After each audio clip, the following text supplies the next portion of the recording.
Hello, everyone. We are back for the Karen Read Retrial Day 10. Today, we're going to be talking and going over and reacting to Paul Gallagher's testimony from yesterday, leading into as well today. So grab a beverage. Hopefully, you're wearing something very comfy. Smash that like, and let's get started.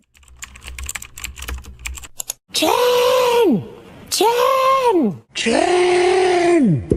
Jen!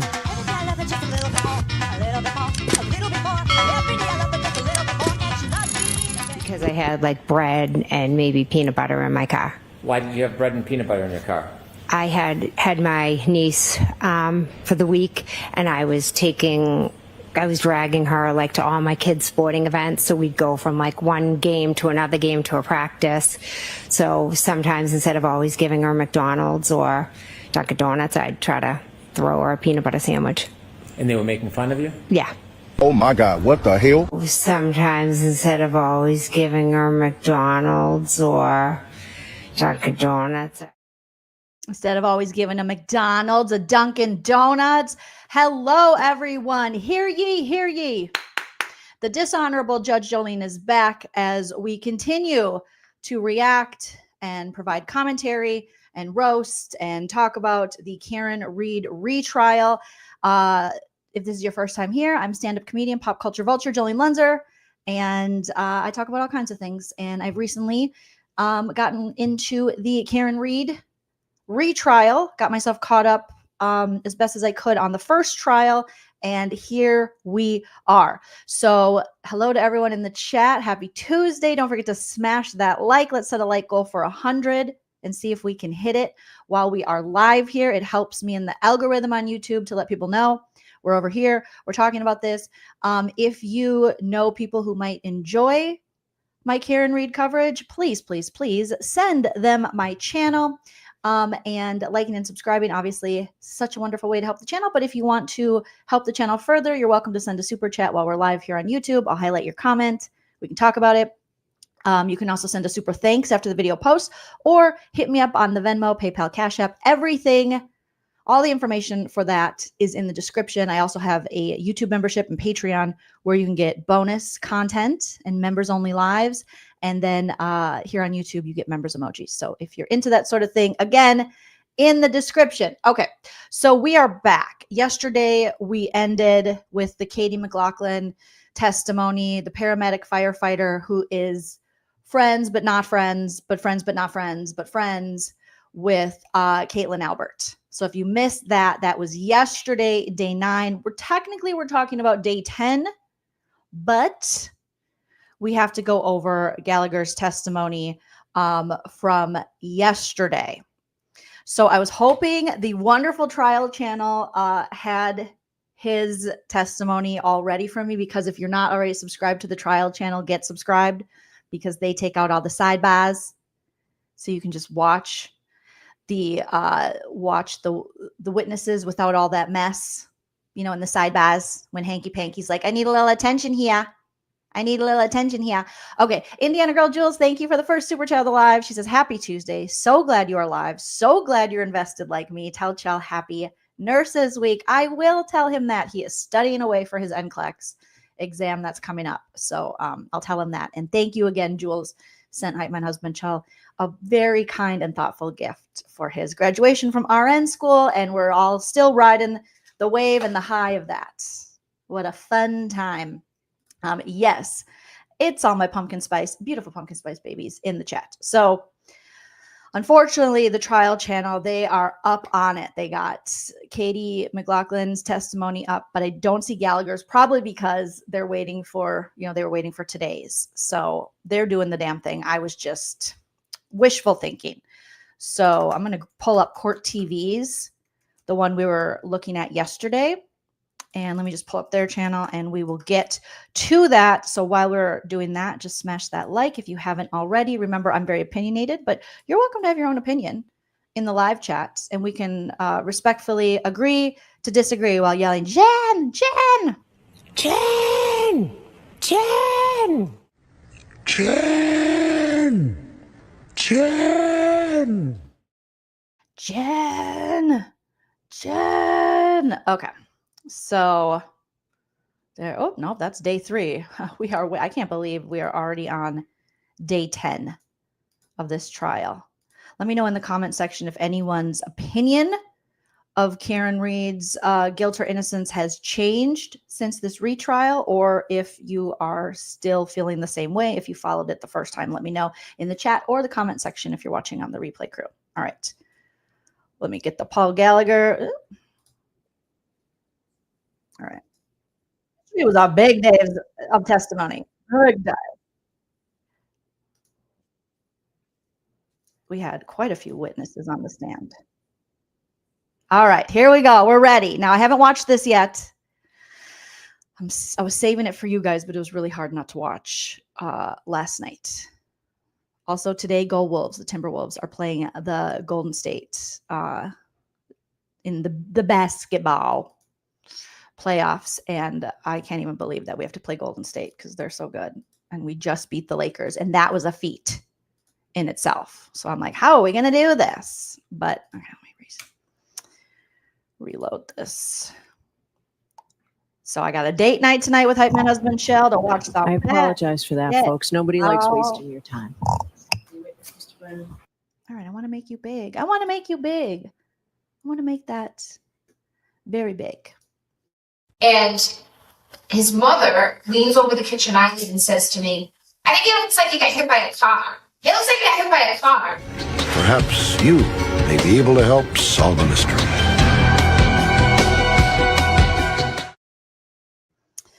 Because John's boyfriend, Karen Read, killed him. I don't know. That's a crazy sound effect that I like to play. All right. So yesterday they were back from their lunch break. And I believe this is where Paul Gallagher comes in. Let me know as soon as you guys can hear the audio on this. And we will start it off. I do have to send Nana that pic, Care Bear. Thank you. She's going to love that. Call Paul Gallagher.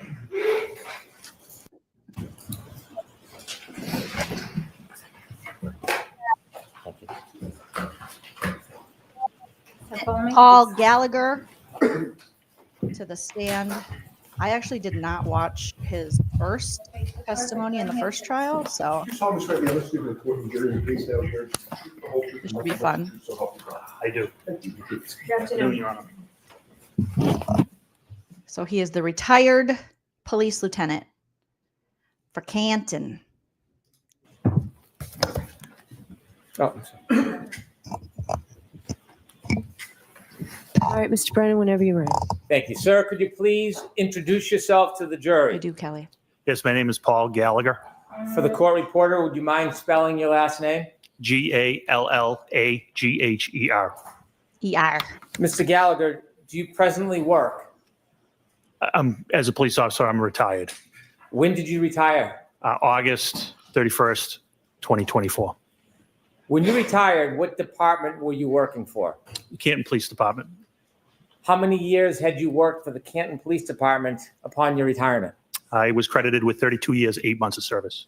32 years and 8 months he worked for the Canton Police Department. Now retired.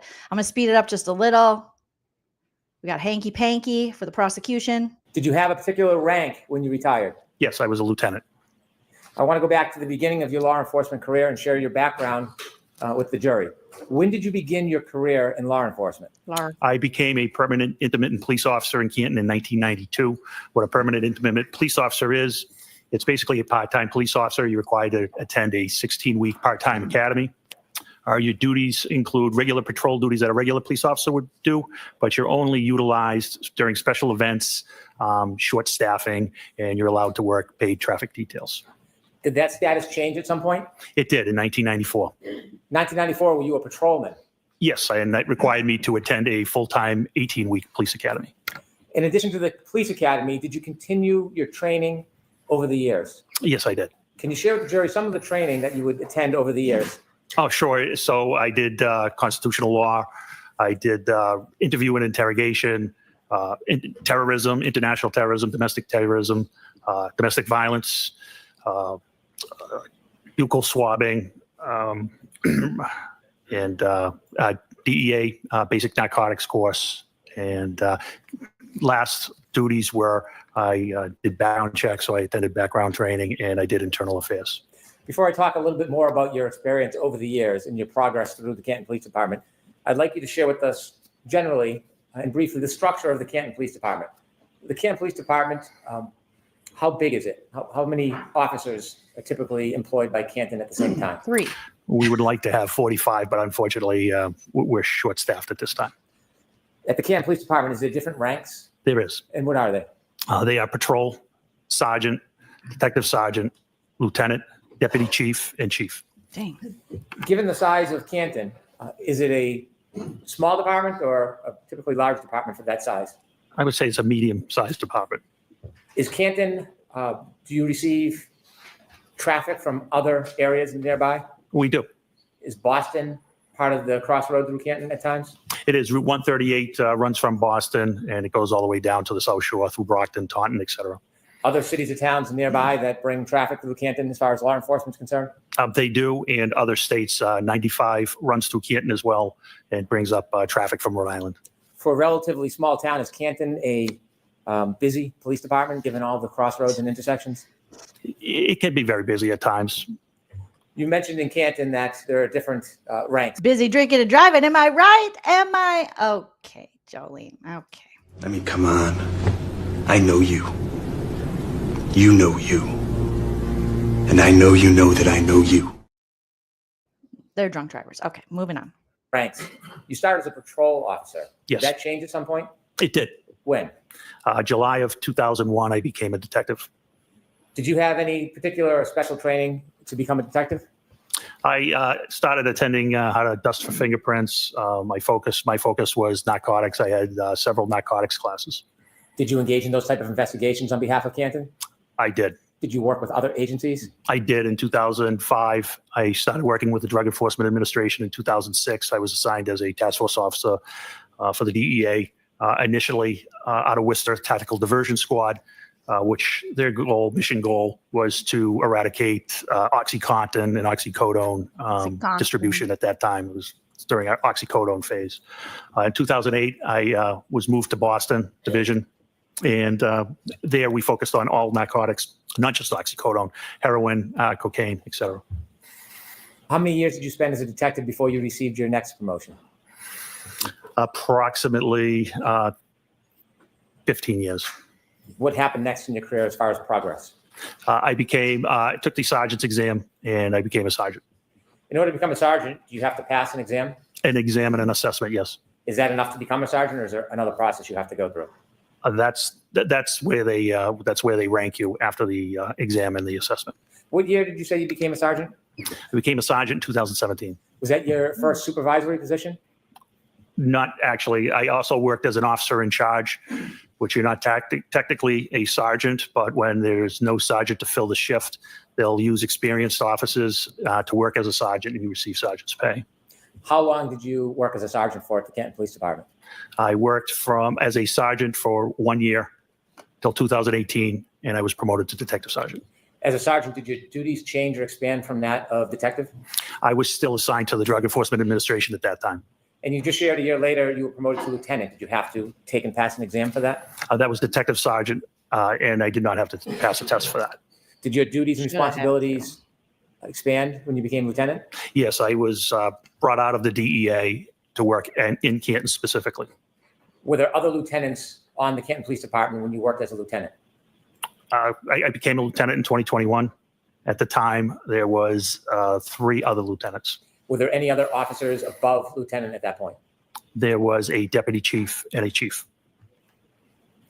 In 2022, January, were you a lieutenant? I was. Your duties and responsibilities, do they include actually going to scenes, or was it purely supervisory? It was supervisory, but we were expected to respond to scenes. What do you mean by that? Our chief expected a supervisor on scene at all times, at all scenes. Even if there was a ranking supervisor like a sergeant, were you still as a lieutenant expected to go to scenes? Oh, yes. Did you do that often? Yes. I want you to take us to January 29th, Finally. 2022. Were you working the overnight shift from January 28, 2022 into January 29, 2022? I was the outgoing lieutenant. I did not work into the 29th. I was the last lieutenant to work on the 28th. In the early morning hours, around 6 a.m., were you on shift or off shift? I was off shift. Were you planning on working that morning? I was planning on working later that day, yes. Do you remember what the weather was like that early morning? Yes, there was a nor'easter, which was snow, wind. Did anything interrupt your plan of working later that day? Yes. Tell us what happened. Shortly after 6 a.m., I received a call from Sergeant Sean Good of the Canton Police Department. After you received the call from Sergeant Sean Good, were you informed about a situation? I was. Were you told any basic details of where and what? Yes. Without sharing the actual conversation, where was this situation taking place? I misunderstood the situation. I thought it was on Meadows Ave in Canton. I later found out through dispatch that it was actually Fairview Road. When you heard that there was a situation in Canton, did you decide to change your plans about when you would come in? Yes, I responded. Why did you respond? That's the expectation our chief had for us. When you go into work, do you use a police cruiser or do you use your personal vehicle? On this particular day, I used a personal vehicle because of the weather. Was that different than typical? Yes. And why would you use a personal vehicle instead of a police cruiser? It was larger. It was four-wheel drive. It was the only way I probably would have got there to the scene. After you received the call about a situation, tell us what you did. I loaded up the car with a tent, and I drove to the Canton Police Department, and I got some winter gear from the office, and I got on the radio and advised Sergeant Sean Good, who was at the scene on Fairview, that all officers were held to further notice. What does that mean? They weren't going to be going home at their end of the shift until they were relieved by another supervisor. Why did you take a tent with you? Because of the snow. The way the call was described to me was a person possibly not breathing. And if it was an unattended death, I wanted to be able to cover the person. Why? Respect. That tent was a tent from your home, a personal tent? It was. It was an 8x8 pop-up tent. What? Did he just say he brought a tent from his home? I got to hear that again. The call was described to me was a So person. he already got the address wrong. Then he got the right address. And then he's like, let me grab some camping gear. If I just got a new tent from REI, I'll bring it over. Does this Canton Police Department not have any equipment you're supposed to have? Like real investigative equipment and things for police? Why are they just bringing stuff from home and this is crazy. Person possibly not breathing. And if it was an unattended death, I wanted to be able to cover the person. Why? Respect. That tent was a tent from your home, a personal tent? It was. It was an 8x8 pop-up tent. You went to the Canton Police Department first before you went to the scene? I did. Why did you go to the Canton Police Department first? I had some winter gear there, including a reflective jacket that I thought would be helpful, given it was dark out. Visibility was very bad. When you got to the Canton Police Department, did you learn anything from any of your colleagues while at the police department? The only one colleague at the police department at that time was Officer Kelly Dever. Okay. After you got your gear at the Canton Police Department, did you head towards Fairview? I did. Other than the general description that you had heard, did you know anything about what was going on there? Just that a gentleman was found unconscious in the snow, possibly not breathing. You mentioned the term unintended death. What does that mean? An unattended death is a death where someone dies alone, and you don't know the reason. It doesn't mean there's foul play. In fact, 99% of the time, it's natural causes. Is there a process for the Canton Police Department when they learn of any death, unintended or not? Is there a process you need to follow? Yes, there is. And what is that process? That's the call. The Norfolk County DA's office, their CPAC unit, Crime Prevention and Control. They have jurisdictions over deaths and unattended deaths. You mentioned a CPAC unit. What type of officers or law enforcement is the CPAC unit? It's manned by the Massachusetts State Police. Are you required by statute to contact CPAC or the Massachusetts State Police, even if it's an unintended death? Yes. Did you follow that process? Sergeant Lank followed that process. Is that one of the officers who worked under you? Yes, that is correct. Did you know if Sergeant Lank was at the scene when you were leaving Canton, or did you learn at some point when you got there whether Sergeant Lank was at Fairview? When I got there, I saw the black Toyota Tundra, which is operated by our detectives there, and then I saw him. When Canton Police Department first contacted the Massachusetts State Police or the CPAC unit about the information, do you have an understanding whether or not the Massachusetts State Police were going to respond or not? They were not responding. So when you got to Fairview Road, were there any other... Hypeman has been Chell, soon to be RN in the chat with the leaky balloon knot emojis. Hypeman has been Chell, we need you to make a leaky balloon knot emoji for the members. But if you're not a member, that's how you do it. Just copy what Hype Man Husband Shell did with the leaky balloon knot. Other law enforcement officers other than Canton police officers? No, there was not. When you appeared at Fairview Road or arrived, I'm gonna rewind that just a minute. do you have an understanding whether or not the Massachusetts State Police were going to respond or not? They were not responding. So when you got to Fairview Road, were there any other law enforcement officers other than Canton police officers? No, there was not. When you appeared at Fairview Road or arrived, were you the superior officer on the scene? I was highest ranking officer. As you're pulling up to Fairview that morning, what's the first thing you see when you get there? As I pull up, I see the last of the fire apparatus pulling away. I get out of the vehicle. The first one I encountered was Sergeant Sean Good, who was the shift supervisor. Did you see any other of your officers there? I did. I saw Lieutenant Lank further down, and further down, I saw two other cruisers, which ended up being Officer Mulaney and Officer Saraf. Did any of the cruisers or vehicles have lights on? They did. Did you hear any sirens? No, there wouldn't be any sirens. Why wouldn't there be? Sirens are used to move traffic. There was no traffic. It was a blizzard. There were no cars on the road. You might see an occasional plow.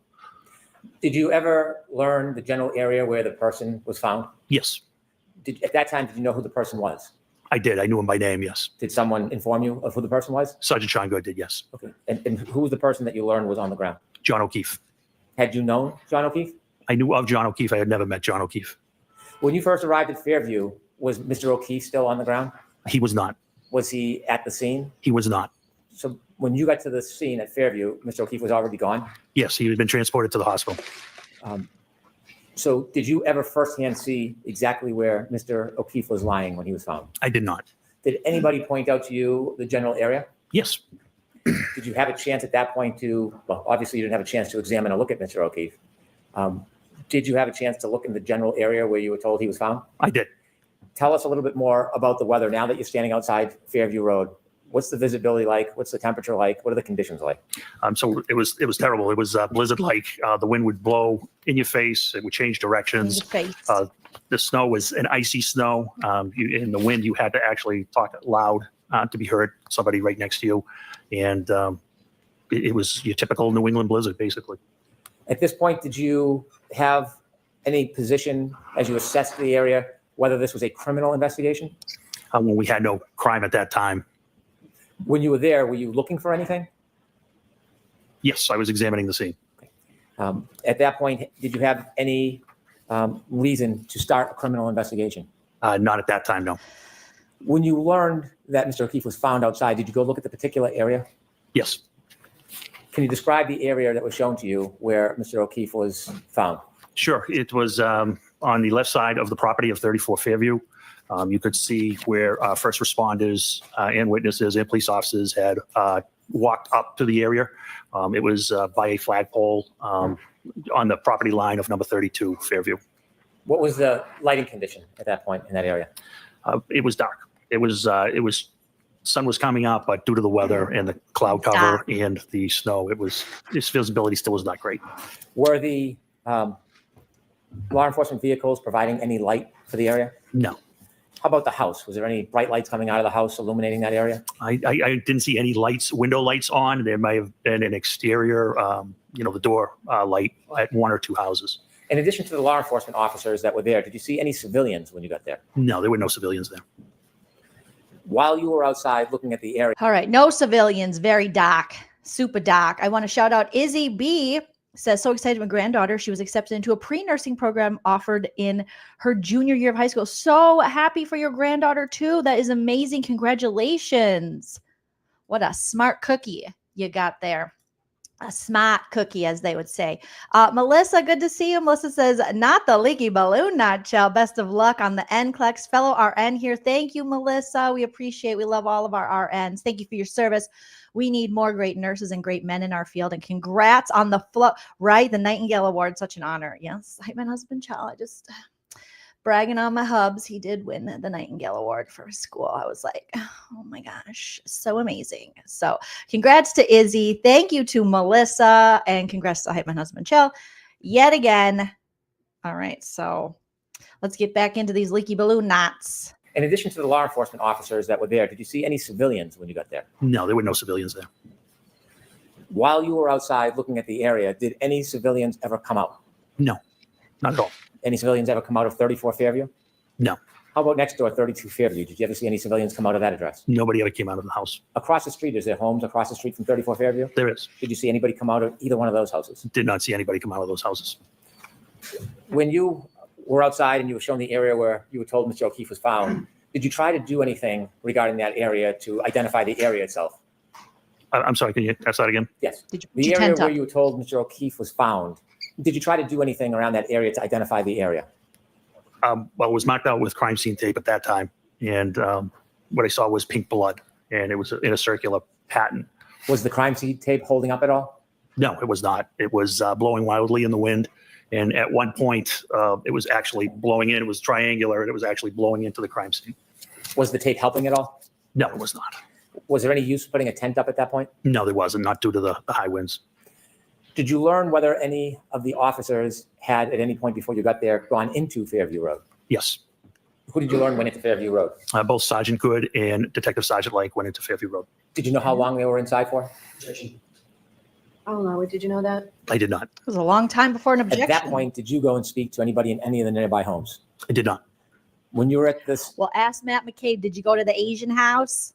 Remember Matt McCabe's testimony last year? He was texting like the neighbors were Asian, so he called it the Asian house. And you're like, oh God, he's a real meathead, that one. scene and you saw what was happening in the weather, did you make a decision to do anything?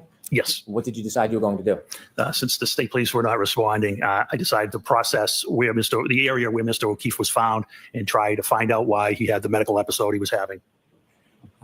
If you understood this to be a medical episode, and at that point you didn't have any information it was a crime scene, why were you taking the time and effort to process the scene under these conditions? Because that's what we do. Even the hospital, there could be a reason that there's obviously a reason he's there. I think we had a duty and obligation to check around where he was found and see if there was any explanation to what caused his medical condition. Did you focus on a particular area when you decided to look around? I did. What area were you going to look at? Where it was pointed out he was found and where the blood pattern was. Were you thinking about looking? They're just guessing. I think it was over there. Yeah, go over there. Follow the Dunkin' Donuts. Jen McCabe left a trail of bread and peanut butter. In any other areas around that? Not at that time. Why not? We didn't have any reason to. We only had the area where he was found. And at that point, did you have any idea what caused his injuries? We had none. At this point, when you were pointed or you're looking at the area where Mr. O'Keefe was found, was the area getting covered up at all? Yes, it was. With what? Snow. How quickly? Very quickly. I believe it was forecasted to come down to 1 to 2 inches an hour, if I recall. Did you have any idea how hard the ground was at that point? It was frozen. Hanky Panky is obsessed with how hard. You have any idea how hard? He's asked everybody, how hard was the ground? Was it hard? Was it hard? And I saw some comments in the chat before saying that they're trying to make the ground being hard and keep asking that question and putting it in the jurors' heads possibly to explain John O'Keefe's blunt force in the back of his head, that he had hit the ground. So he just keeps talking about how hard the ground was. Was it hard? It looked pretty hard, right? Was it hard? No. Did you have any idea? So we hear Alan Jackson go, objection. I'm tired of hearing about Hanky Panky's hardness. And then you have Bev going, did you know? Did you have any idea how hard the ground was? Forecasted to come down to 1 to 2 inches an hour, if I recall. Did you have any idea how hard the ground was at that point? It was frozen. No. Did you have any idea? It was frozen. I'll allow it. So there goes Bev, Bev helping out the prosecution. I'll allow it. Okay. Did you know? Did you have any idea? How deep was the snow covering that frozen ground? Approximately 4 inches at that time. When you want to look around the area, did you consider using a rake or a shovel? I did. And did you? I did not. Why didn't you use a shovel at that point? I was afraid I would miss something or possibly break something. What could you break with a shovel? Anything, glass or anything of that nature. What was your What? What was your decision about how you would search that area? What did you want to see? I wanted to see anything that was possible, whether it was any type of weapon or any type of medical bottle or any reason that he could have come to where he was. Did you think of a way that you could look below the top of the snow without unresting the scene? Yes, I did. And what did you conclude? Because of the blood, the pink spots I thought might be blood. I thought a leaf blower would be the best method because Oh, I have seen God. it used and to remove. You guys, here it comes. I was thinking I had my tent, and then I was like, hey guys, I'm gonna go back. I got a Craftsman leaf blower that my kids got me for Father's Day. I haven't been able to use it yet. All right, because I've been too drunk. So I'm gonna go get my leaf blower. So the leaf blower has entered the chat. Remove light layers of snow, and it can be controlled.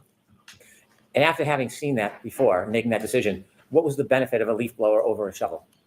I wasn't going to miss anything with a leaf blower. Much better control. And control, tell us what your intention, what was your hope with the leaf blower?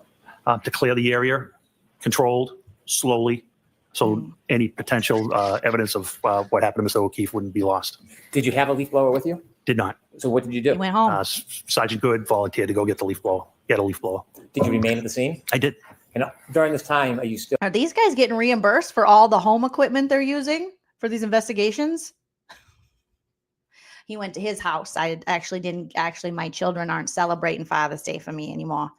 So I'm not talking to a couple of them. Okay. So I had to have Good go home and get his. You still have no information that it's a crime scene? We had no information on a crime at that time. Did Sergeant Good come back with the leaf blower? He did. Did you try to get any other items to help you? Not that I recall. Okay. When Good Sergeant point, Good came Dale. back with the leaf blower, did you use it? I did. Was it successful? Very. Tell us Very. what you did. I started with low speed and began whisking away the snow.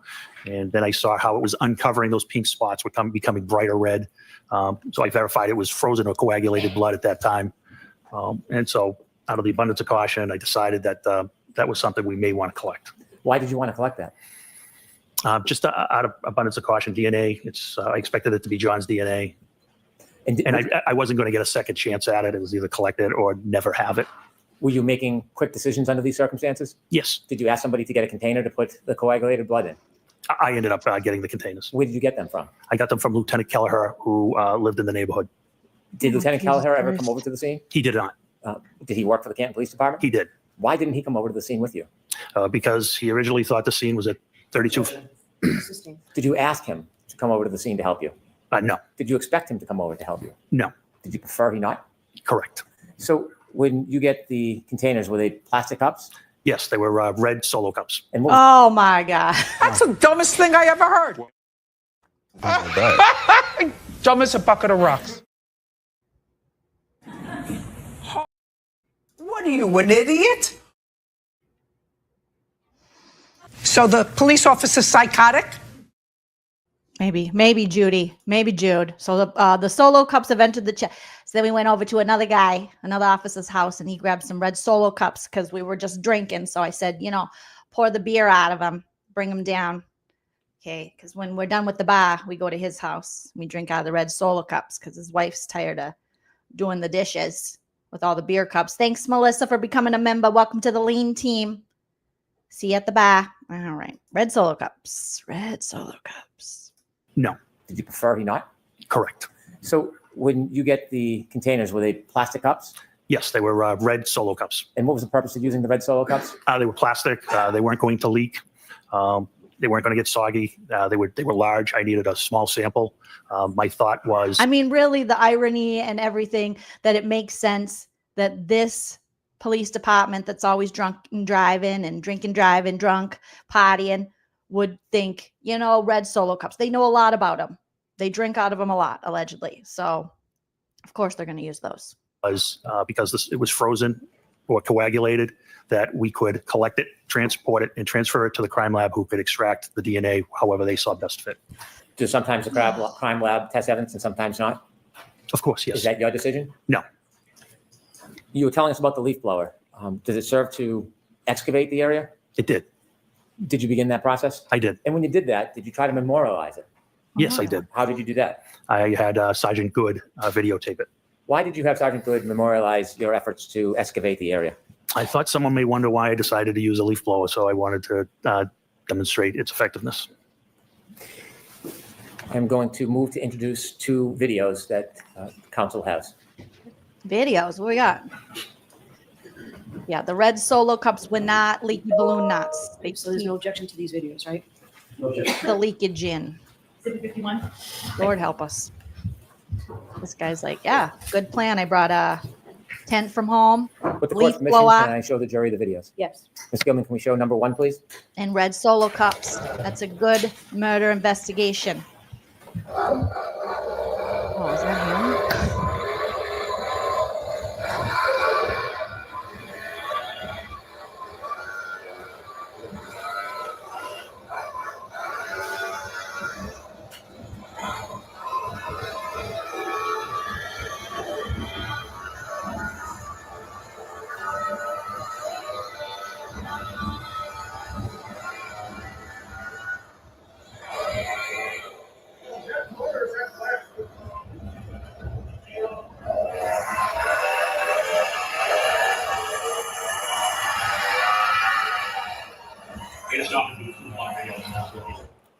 Could you, Ms. Gilman, stop at the end of the video so it's a still frame? That's good right there. Sir, who's the person holding the leaf blower? That is me. Did the leaf blower work as you had hoped? It was great. You see other footprints around that area. Correct. Do you know how those footprints got They're there? his. Some of them were from first responders. Oh my God. Some of them were for witnesses. The ones up top by the flagpole were for when the officers put out the crime scene tape. Did officers try to wrap the crime scene tape around the flagpole? They did wrap it around the flagpole, yes. I see. And from that vantage point, could you see the side and front yard?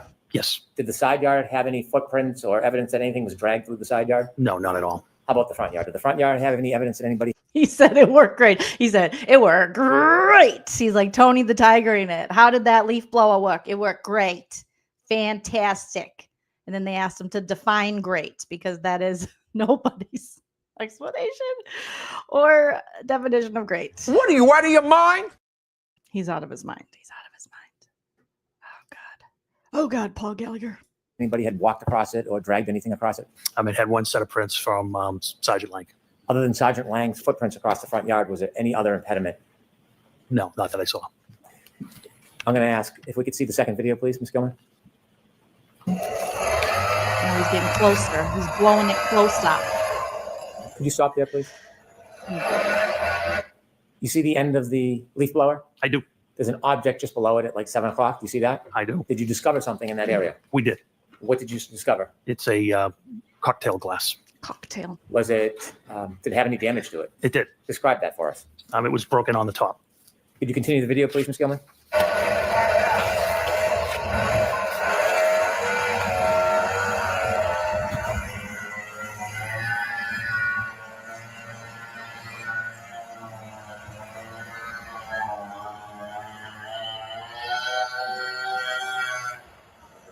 Stop, please.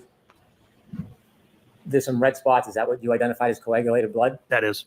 Below some of those spots and to the left, there's an area that's not white. It's brownish. Do you know what that is? That's, I believe, just bare ground. If we could finish the video, please. Bare ground, not bad ground, bare ground. Bare. Nothing there. Bare. Kelly Gell says this is an abomination. Could you have the lights on, please? Cuckoo. Did you or any officer at your direction obtain and preserve that broken cocktail glass? Dude, Bev is tired. You see Bevy's eyes? Oh, bodacious bangs, Bev. Even the bangs are a little lackluster today, Bevy. Lights on, please. Take a look. Did you or any officer at your direction Oh, she go cheapy. obtain and preserve that broken cocktail She's like, oh, I'm so cheapy. glass? Maybe she was out drinking. Well, I'm drinking last night. Yes. May I approach, Your Honor? Yes. Officer at your direction obtain and preserve that broken cocktail glass? Yes. May I approach, Your Honor? Yes. Okay, so they found a broken cocktail glass and they preserved it. I wonder how they preserved it, guys. They hodgepodged it in the cold, in the snow, in the nor'easter.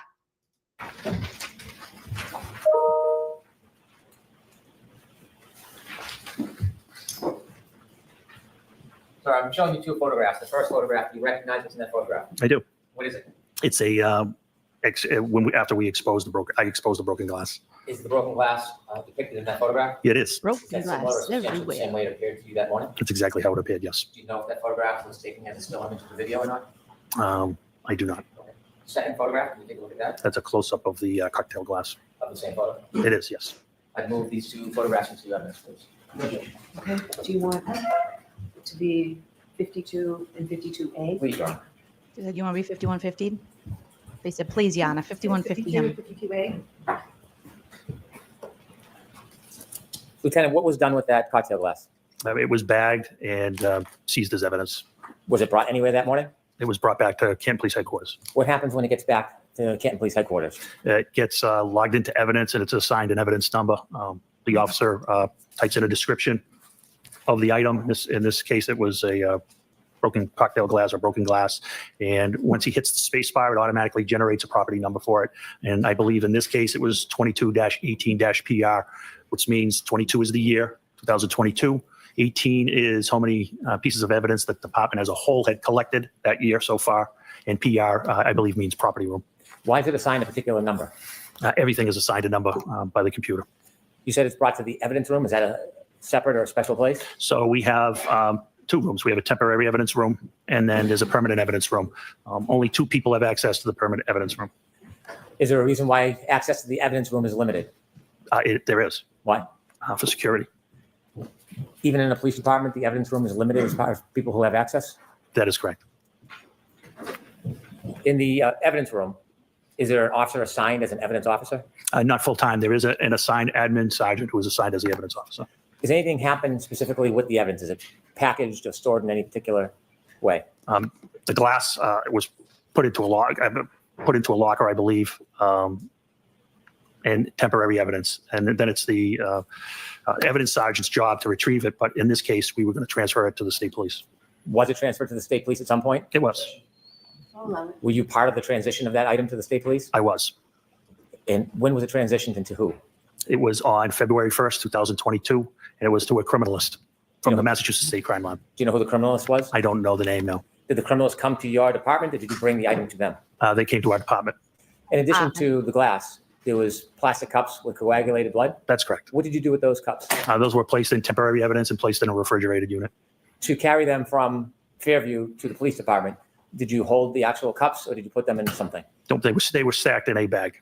I'm going to allow it. What type of bag?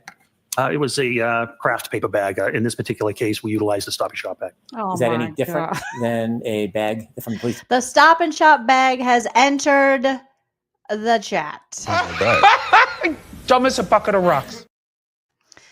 They used a Stop and Shop bag.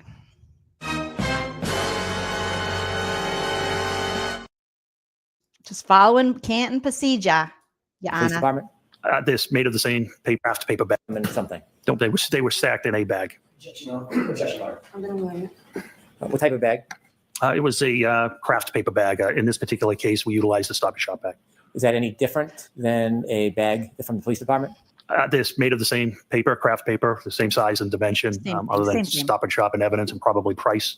They're basically the same bag. Why did you use one of those rather than a bag that said evidence on it? I don't know where that bag came from. I was in a personal car. Sergeant Lank was in a Tundra. If that bag is upside down, you wouldn't know it didn't say evidence on it. So I'm not sure where that bag came from. And the plastic cups, do you know what happened to those? Yes, they were turned over to the criminalist as well. Where did you store them before they were turned over to the criminals? Temporary evidence in a refrigerator. You could kill it. Temporary evidence in a refrigerator. Is the refrigerator part of the temporary evidence area? It is, yes. Did you bring that piece of evidence, the broken glass, with you today?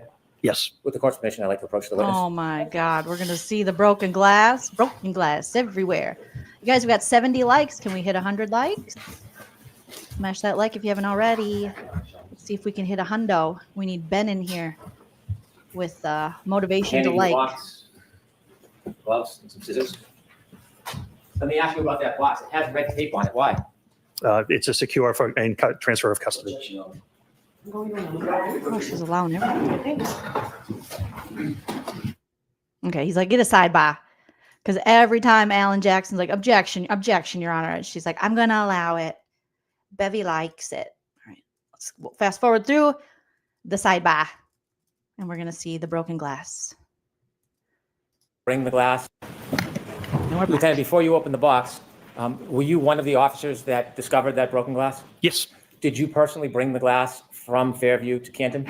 No. Do you know who did? Yes. Who? Detective Sergeant Lang. Sergeant Lang? Yes. When you went back to the station, you said that the evidence was then put into an evidence locker. Did you place it in the evidence locker? I don't recall. And then inevitably, it was transitioned to somebody from the forensic unit. That's correct. Were you personally there when it was taken from the evidence locker and given to the person from the forensic unit? Yes, that was me. Did you have a responsibility and role in that process, or were you a passive observer? I had an active role. I was the chain of custody. I was turning it over to the criminalist to the state police lab. After that glass was given to the criminalist, did you ever have possession of it again? Never. Did you ever package it or touch it again in any way? No, never. Did you ever process it in any way? No. Did you put it in that box and tape it up yourself? No. Okay, I'm going to now ask you to open the box, please.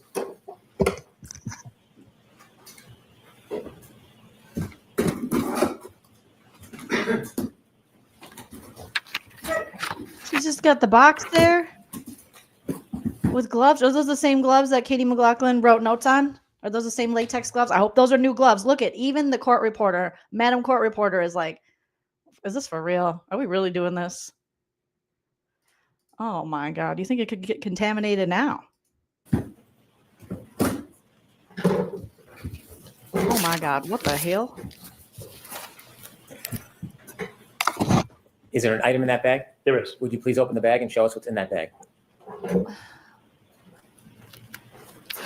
Couldn't we just see pictures of it? Hi, Dog Mom Laura. Good to see you. Thank you. Oh my God. What the hell? Look at him. He's going to break the glass. Who cuts like that? He didn't even cut through the red tape. Do you guys see? He just he must have ADHD, because that's actually how I cut into things. But there's a perfect line you could cut on top. He's like, I'm going to smash into that. Look at this guy. He's like, I can't open it. Okay, just stab it. Oh, I think I broke the glass more. Whoops. Oh. Ooh, ah. Thank you. If you could put it back in the bag, bag back. He look okay. I got to play that. I got to not fast forward to that. Do you see the way he held it up? Like he was proud of that. This is a joke, bro. Oops. I think he did hit the glass on that one. The smoking gun.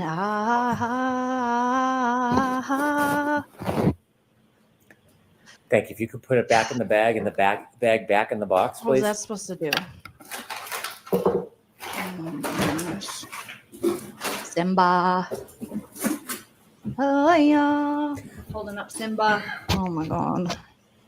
Lieutenant Gallagher, does that appear to be the same item that you found in the area where John O'Keefe was at Fairview that morning? Yes, it does.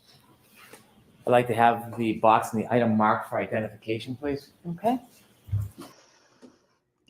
Where did he put it? Where did he put the glass? I didn't see it. He put it back in the box. Thank you, Dog Mom Laura, for the super chat. She says, thank you. At the store, get your solo cups. You never know where there's going to be a crime scene in your yard, and you're going to have to run out and help the police and go, hey, excuse me, is this a crime scene investigation?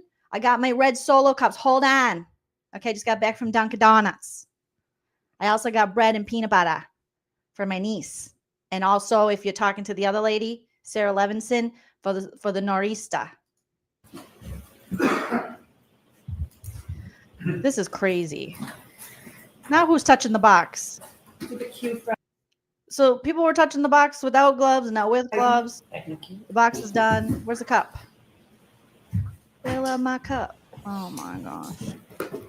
Ooh, yeah, eating a peanut butter sandwich while watching this caught between a When rock. you were looking around the area that was pointed out to you as where John O'Keefe was found, did you expand across the front lawn into the street during your search?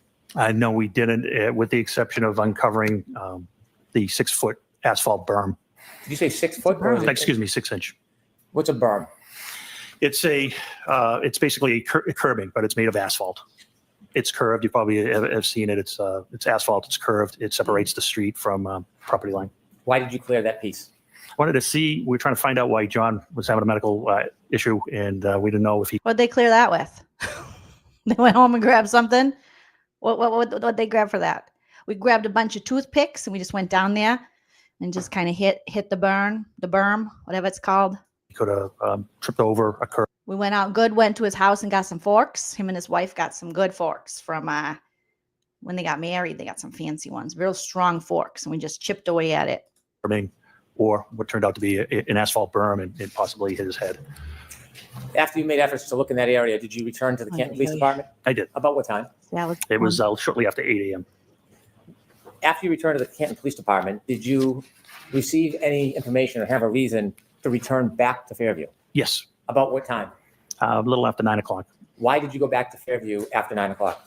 Sergeant Lank got a phone call that Jen McCabe had more information. And where did you Oh, understand- God. Jen McCabe. Of course, Jen McCabe, the town busybody. He's like, I got more information for ya. Jen! Jen! Jen! Is there any part of this investigation that Jen McCabe didn't touch or have a part of? Anyone she didn't talk to? Yet she's not the lead on anything. Nah. Any information or have a reason to return back to Fairview? Yes, About what time? a little after 9 o'clock. Why did you go back to Fairview after 9 o'clock? Sergeant Lank got a phone call that Jen McCabe had more information Of course she did. And where did you understand Mrs. McCabe was? at 34 Fairview. Did you go back to 34 Fairview? I did. Did you go with anybody? I went with Sergeant Lank Did you travel together or separate? together. When you got back to 34 Fairview outside, what did you do? We parked in the driveway. We walked up, and next to the garage, there's a side door. I don't know if we rang the bell or not, but Brian Albert, the homeowner, answered the door. As you walked up to the door, did you have a chance to look around at the doors in the area in front of that side door? Yes. Did you see anything out of place? No. You've been a police officer at that point for a long time. Yes. Couldn't Do tell. you receive any training in observing areas or people? Always. What type of training? What are you told to look for when you're speaking to people? I've been BOSAR trained, which is behavioral observation, suspicious activity training, and you look for clues when you're speaking to people. Whether they cross their legs, cross their arms, is certain behavioral characteristics. At this point, did you have any understanding that this would later be a crime scene? I did. Yes. What happened? How did you come to that conclusion? Not at that time. Oh, not at that time. No. Okay. Not at that time. When you went into the house, what part of the house did you go into? I went into the room. It's adjacent to the kitchen, and I stood there with Brian Albert. Can you describe what kind of room that would be? Yeah, it was just a typical family room type room. It was not large. It was between the garage and the kitchen. You met with Brian Albert? Brian Albert answered the door and let us into the house. Did you understand what his relationship was to that house? He was the homeowner. Did Sergeant Lank walk in with you? He did. Did he stay in that living area? No, he went to the kitchen area and sat down with Jen McCabe. Could you see the kitchen area from where you were? I could see a portion of the kitchen area. Did you see anybody else in the kitchen area with Mrs. McCabe and Sergeant Lank? There were people in the kitchen area. There was nobody with Sergeant Lank or Miss McCabe. Could you hear their conversation? No. Were you trying to listen? No. Were you speaking to Mr. Albert? I was. Did you take the time to make observations of him? Objection, Your Honor. I'll allow it. Did you take the time to make observations of him? Yes. Did you speak to him? Yes. Did he speak to you? Yes. Was there anything about his mannerisms or affect that caused you any concern? No, it was just a social conversation. There was nothing of concern at all. Was there anything about it that caused you to hone in or be concerned? Objection, Your Honor. I'll allow that. No. Don't You get a even chance to look around that bother living area. objecting, Alan. She's like, I'll allow it. I'm going to allow it. I'm going to allow it. Today, the bangs are extra bodacious for the prosecution. I'm going to allow it. At the Sure. items? I didn't look around, just with my eyes. Objection, Your Honor. I'll allow that. Just a social conversation. There was nothing of concern at all. Was there anything about it that caused you to hone in or be concerned? Objection, Your Honor. I'll allow that. Did you get a chance to look around that living area at the Sure. items? I didn't look around, just with my eyes. Did you get to see that I'm area? sorry, what did he just say? Did you guys catch that? Did you get a chance to look around that? No, I didn't get a chance to look around it just with my eyes. Yeah, that's looking around. You can look around with your eyes. You can walk around and use your eye. This guy. Did someone on Twitter, I thought I saw, said this guy makes like or when he was working, he made $330,000 a year? Were you looking? No, I wasn't. Just with my eyes. What? I got to hear that again. This is crazy. It was just a social conversation. There was nothing of concern at all. Was there anything about it that caused you to hone in or be concerned? Objection, Your Honor. I'll allow that. No. Did you get a chance to look around that living area at the Sure. items? I didn't look around, just with my eyes. What are you, an idiot? Did you get to see that area? I did. Did you see anything broken or looked out of place? No. Nothing. Anything that caused you any type of concern? Nothing. When you looked towards the kitchen, did you see anything that looked different or suspicious in any way? Nothing. Was the interaction, did it cause you any alarm or concerns? No.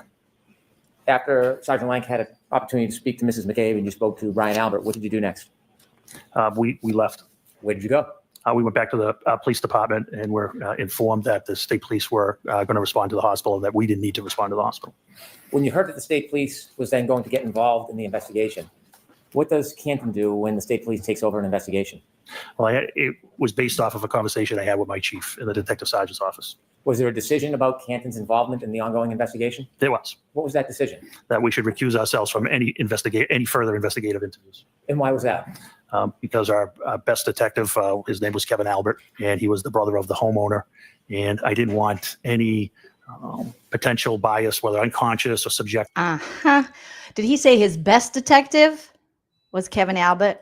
We didn't want too many biases, but I was already in the house talking to Brian, his brother. What was that decision? That we should recuse a conversation. Was then going to get involved in the investigation. What does Canton do when the state police takes over an investigation? Well, it was based off of a conversation I had with my chief in the detective sergeant's office. Was there a decision about Canton's involvement in the ongoing investigation? There was. What was that decision? That we should recuse ourselves from any further investigative interviews. And why was that? Because our best detective, his name was Kevin Albert, and he was the brother of the homeowner.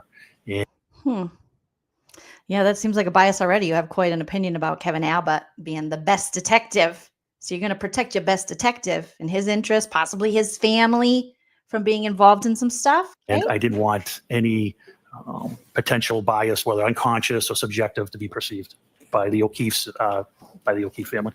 So when the state police got involved and you had the conversation with the chief, was that the end of your efforts towards this? Joel. It was the end of our efforts until, I helped facilitate during the search warrant on February 1st. And so at some point, was the defendant's Lexus brought to the Canton Police Department? It was. Uh-oh. Was it put in a particular area at the Canton Police Department? It was. What area? The Sally Port. What's a Sally Port? Sally Port is where, when we have an arrest, we bring our prisoners in. It's basically a extra large garage. It has 4 doors, they're numbered 1, 2, 3, and 4. We typically. Why are they called a Sally Port? What is it? So it's a garage. It's just a fancy garage. So extra large garage. Sally Port. Is that just like a East Coast thing? I've never heard that term before. I thought it was a physical place. Like this is called the Sally Port. Go in door 4 and pull towards door 3. Door 4. Door 4 is lowered, and then prisoners are walked into the booking area, which is also secure. The exterior doors to the Sally Port can only be opened by the dispatch council. When crime scene services came to look at the car, was that the same day, the 29th, or later time? No, it was February 1st. Did the Lexus remain in the Sally Port area from the 29th until February 1st? Yes. When representatives from the crime lab from the Massachusetts State Police came on February 1st, who provided them access to the Lexus? I was one of the people there that was there. I don't know if I provided them direct access, but I certainly would have. And I assisted them if they needed things. That's when the chain of custody, the exchange of custody for the blood samples and the glass occurred as well. And during the Which officer was it again that lost his badge? The two were drinking together. It was Proctor, and was it Kevin? They were getting drunk together. Or was it Chris?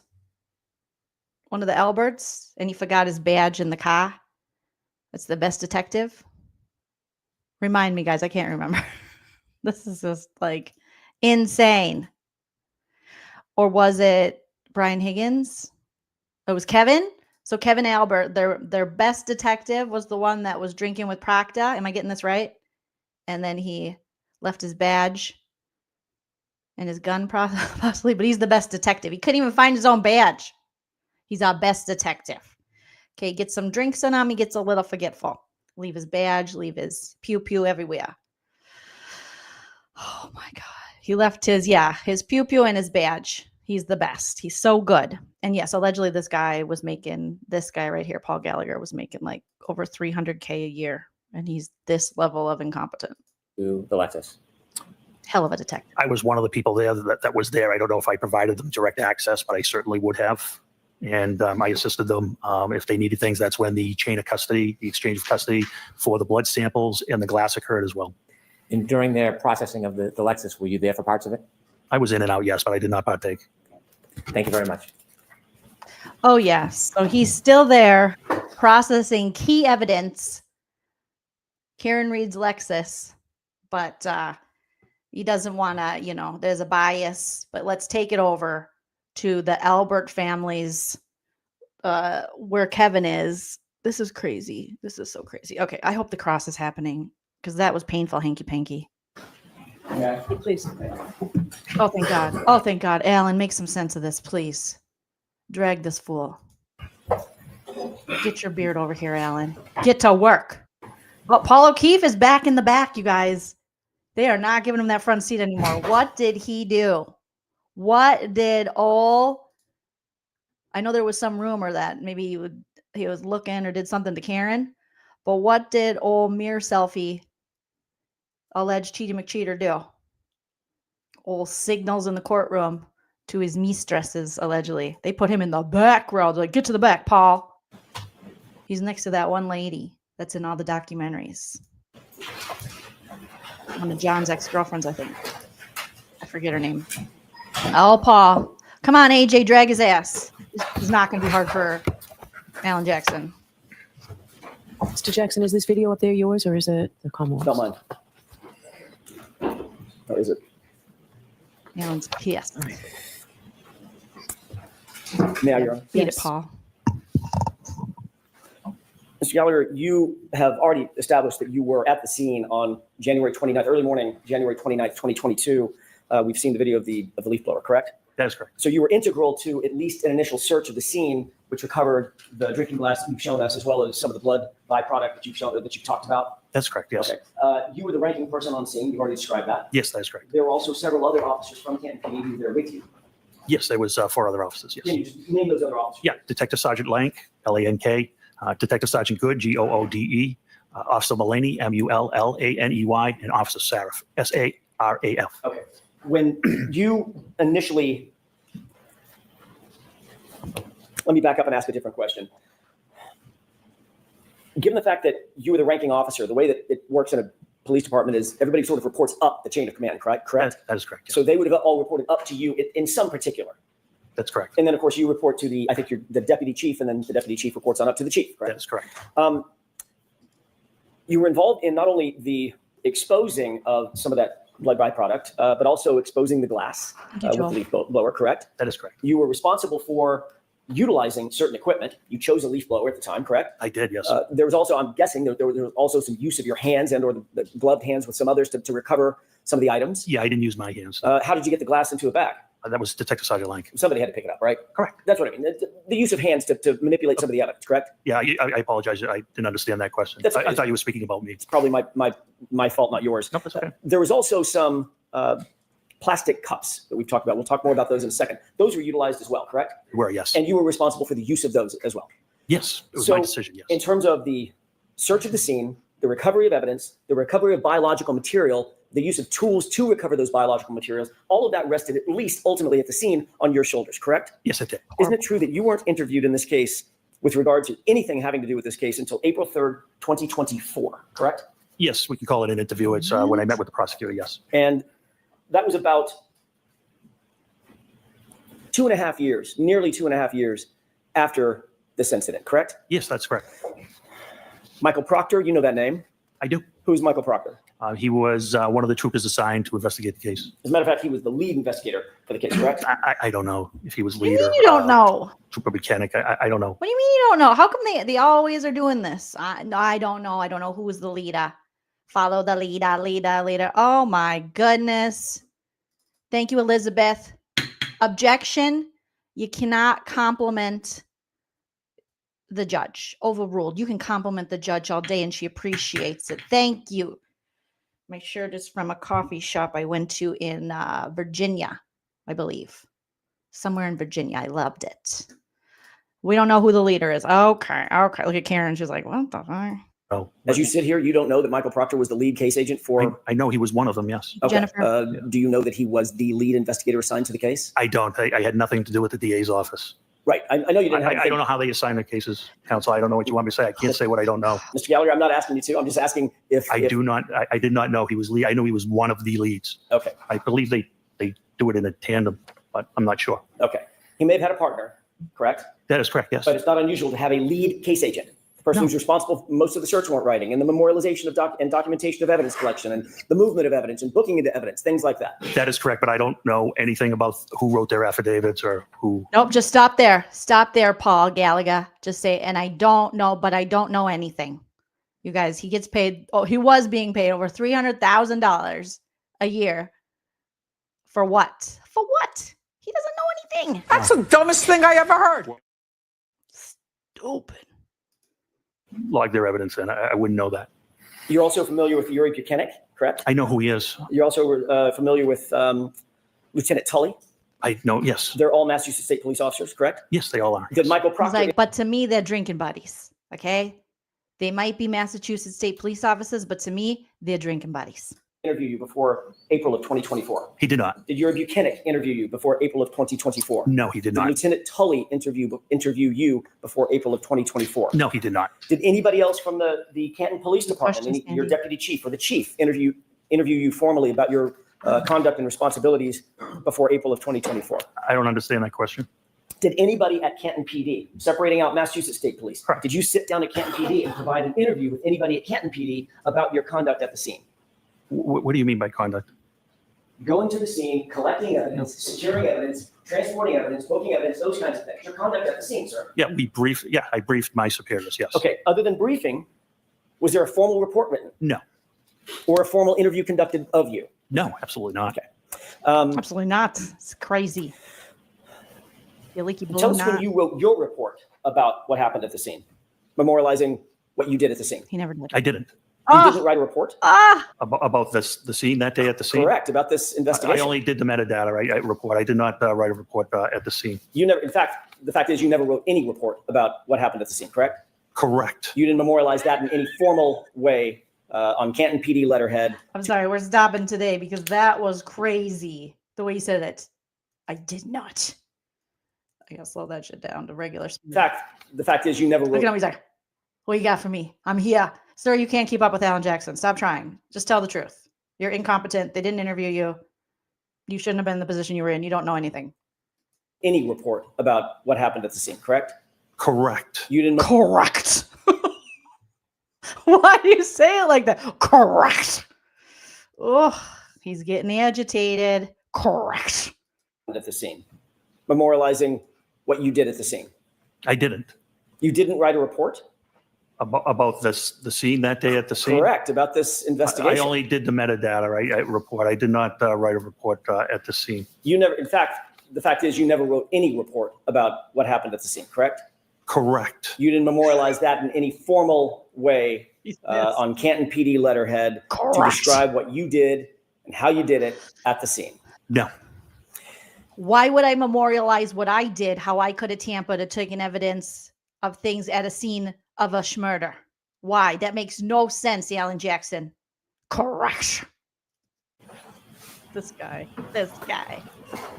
Very Normally, when you dense, report to a scene as a first responder, you would be expected to write a report about that, whatever that conduct is. I'm not the supervisor, no. What if you're the ranking person at a scene that ultimately turns into a homicide scene? Well, we don't know. It's a homicide scene at this time. We don't even. He said that eventually turns into a homicide scene, sir. He said that eventually turns in. Do you not understand the words coming out of his mouth? Oh my gosh. To be this inept, to be this corrupt, and pay me $330,000. I could do this. Any of us could do this. What if you're the ranking person at a scene that ultimately turns into a homicide scene? Well, we don't know. It's a homicide scene at this time. We don't even know there's a crime committed at this time. My responsibilities are to make sure reports are written, not to necessarily write the reports myself. I'm the supervisor. It's my job to make sure reports are written. What does supervisor answer? It's not my job. I make sure other people do it. Okay, but I don't actually do the work. Evidence is logged, those types of things. Under ordinary circumstances, you would respond to a scene as a supervisor, and you would oversee what other people are doing.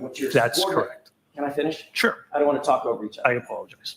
You would want a supervisor oversee what your subordinate officers, whatever he or she might be doing or they might be doing you're going to oversee that. But they're the ones actually conducting the investigation or picking up evidence or doing the interviews, writing those things of that nature. Correct. Detective Sergeant Lake's investigation, yes. So in that circumstance, you wouldn't be expected to write a report because all of that conduct is memorialized by others subordinate to the supervisor, correct? Correct. But in this case, quite the opposite happened. You were the one that was in the video utilizing the leaf blower, correct? That's correct.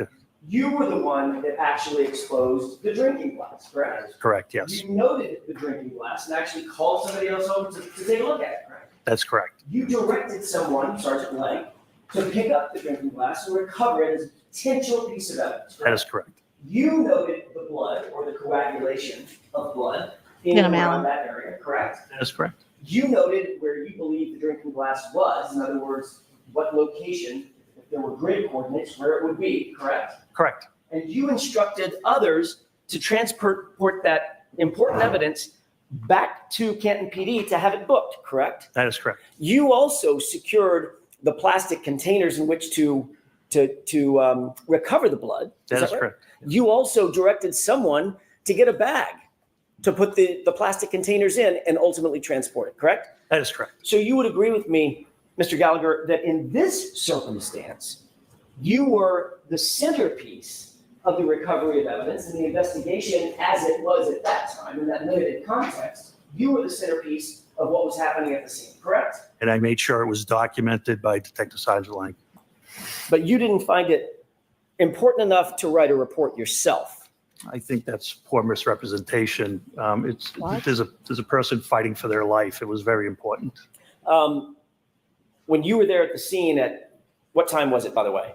I got there shortly after 7. Okay, you knew that that person who was fighting for his life had already been transported and was in good care, as best care we can provide at Good Samaritan Hospital, correct? That is correct. So certainly you're not excusing away the idea that you didn't memorialize your conduct because you were too busy fighting for someone's life. That's not what you're saying. No, definitely not what I'm saying. Oh my God, he's such a dickhead. You see him, he's like, oh, it's definitely not what I was saying. Ha ha ha.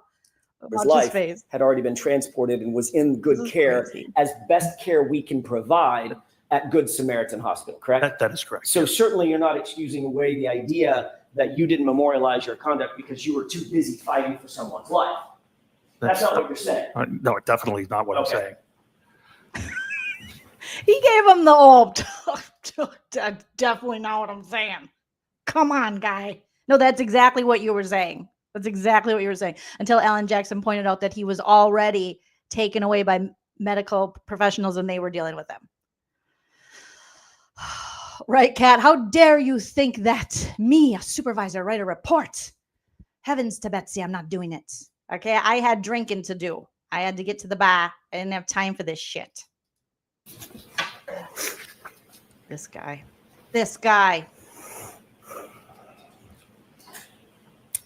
Obviously, reporting to a scene and supervising a scene is one thing, but actually gathering evidence is a whole next level. You would agree with that? Sure. Because just to put a fine point on it, responding to a scene as a supervisor, you want to make sure everybody's doing their duty, but the officer or officers who, for instance, uncover, let's say it's a knife or a gun or some weapon or something like that, actually documenting and picking up that evidence and handling it in an appropriate way, that is all highly, highly technical. It's very important to get it right and memorialize it all, correct? That is correct. That's why you're highly trained to memorialize and report everything that you do in that regard in a report that can later be used forensically, in other words, in a courtroom setting, to recreate as best you can with as much detail as you can exactly what you did and how you did it and where it was done, correct? Sure. Yes.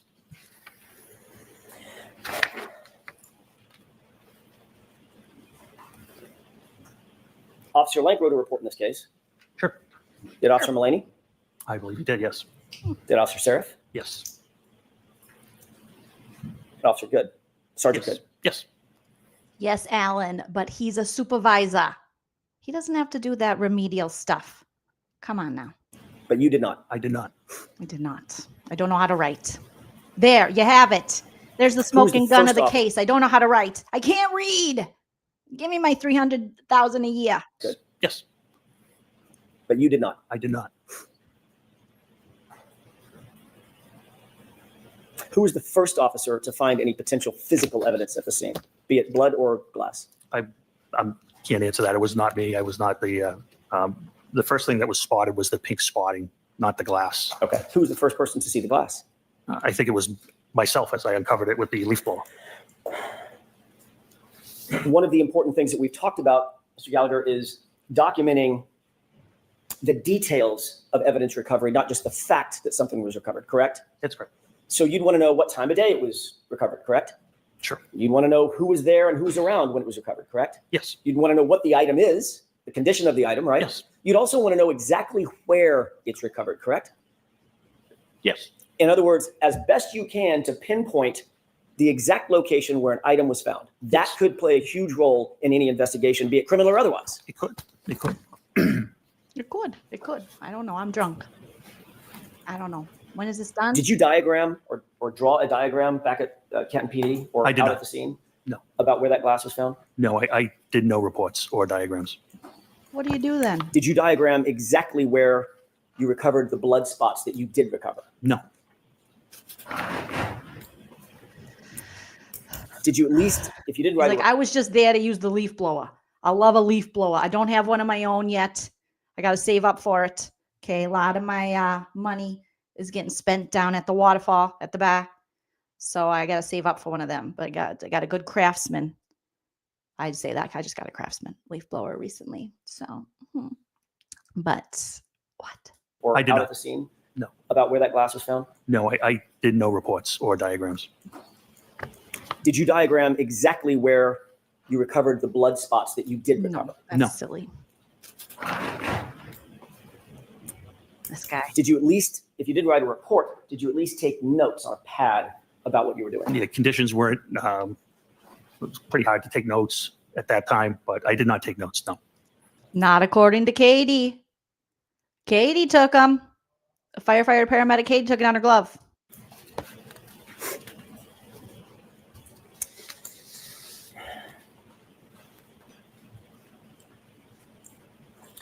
At some point, you mentioned a person by the name of Tom Kelleher, Deputy Chief Kelleher. That's correct. Who is Deputy Chief Kelleher? He's the deputy chief of Canton Police. He was active on active duty at the time? When I say active duty, I don't mean that morning, that hour. I mean just generally. Yes, he was a lieutenant at that time. He was someone to whom, as a matter of fact, probably the only person to whom at Canton PD you actually reported, correct? Up the chain of he was the only person to whom you reported up the chain of command, meaning he was your direct report. He was in charge of detectives at that time. And then, of course, the chief would be above him, correct? Deputy chief and chief. Okay. When you responded to the scene, Deputy Chief Kelleher did not come out of his house and take over the investigation, correct? Correct. That was yours to detail, That is correct. at least while you were there. That's correct. Right, Jacqueline? So can you describe what you did to preserve the crime scene? I'm sorry, to preserve the scene, because at that time you said you did not know if it was a crime scene. Is that right? That's correct. What did you do in terms of actually preserving the scene for later investigation? What steps did you take? For later, can you explain later investigation? So let me take a step back. Sure. There's now and later. To preserve scenes. Yes. Okay. What's the reason that you want to preserve a scene? What does that mean? Collect evidence. Like that to make sure nothing is Oh my God, this is so bad, you guys. This is like Alan Jackson trying to teach him about his own job, about Gallagher's own job. He's like, okay, preserving evidence. Why would that be important? Because you want to preserve, preserve evidence. And he's answering like, did I get it right? Did I get it right? Oh my gosh. This is like detecting, lieutenanting, policing for dummies. You have the defense attorney going, okay, let me explain it to you. Okay, there's now and there's later. It's time. If something's right now, it's now, right? But if it's not right now, it's later. Or it could have been before, but I said later. So it's not then, but different time. Okay, yeah. Listen to the way he answers that question. This is, I did not know it was going to be this bad, you guys. This is pathetic. to preserve the crime scene. I'm sorry, to preserve the scene, because at that time you said you did not know if it was a crime scene. Is that right? That's correct. What did you do in terms of actually preserving the scene for later investigation? What steps did you take? For later, can you explain later investigation. So let me take a step back. Sure. Have you been trained to preserve scenes? Yes. Okay. What's the reason that you want to preserve a scene? What does that mean? Collect evidence. Collect evidence. Collect evidence. Did I get that right? Collect evidence. Yeah. Right. Whew. Whew, got that one right. Okay. I just earned my $330,000 a year, allegedly. Oh, God. Sure, nothing is disturbed, correct? Correct. Civilians can't kind of traipse through, walk through evidence, correct? That's correct. You've heard the phrase forensically, evidence in, evidence out. Someone traipses through a crime scene, you bring evidence with you, and you take it back out. It's on your shoes or on your feet or your breath or your saliva, whatever it might be. Very familiar with that, yes. Preserving the scene.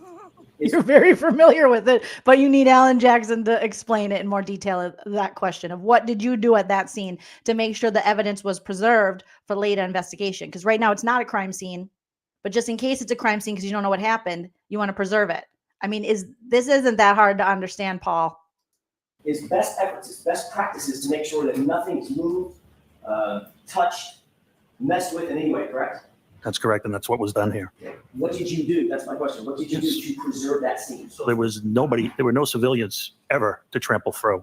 Were rescue efforts made on Mr. O'Keefe? Yes, that's priority. So rescue workers do go into any type of scene. Medical life-saving measures come first. Once all apparatus was off scene, the original officers put out crime scene tape to mark an area. And later it was documented, it was photographed, and evidence was collected. And it was searched by you, at least initially with the leaf blower. Correct. Okay. So you were interested in the area that, by the way, I want to clear this up, make sure I'm not mistaken. You described for Mr. Brennan basically where Mr. O'Keefe's body was, correct? Yes, yes. You never saw his body in situ. You never saw his body in place. That is correct. You were told by Sergeant Lang generally where his body was, correct? Yes, and Sergeant Lang actually never saw Mr. O'Keefe either. That's my next question. Okay, and Mr. Good and Sergeant Good as well. Right.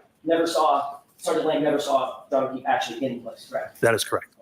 So you're receiving information from Sergeant Lang that he did not have personal knowledge of, and then you're providing that information later to crime scene investigators who are trying to establish a diagram or some sort of a chart about where that evidence was, where the drinking glass was, where his body was, correct? No, I never spoke to anybody in that manner about that. Didn't you ultimately go out to the scene along with others at Massachusetts State Police when they had drone overhead?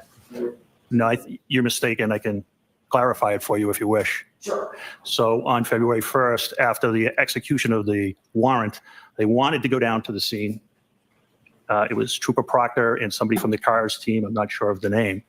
Once they got down there, I did show them where I was shown John O'Keefe was. They did want to put up a drone, but they could not do it because they were too close to Norwood Airport and because of FAA regulations. Okay. And that was the last of my involvement with that. I hope that clarifies things for you. Forget the drone. I'm interested in the first part, which was... I can't with this guy because he thinks he did something. I hope that clarifies clearly. And I'm like, I don't even know what you're talking about, sir. Yeah, and talking about no civilians over there. I guess you're just not counting the 3 women that got blankets, removed blankets. You know, Carrie Roberts took her blankets back. She's like, I'm taking these back. These are perfectly nice blankets. I'm not leaving them here. Now that they have like DNA and stuff all over, I'm putting them back in the car. Putting them back in the car. Oh, this guy, you guys, this guy.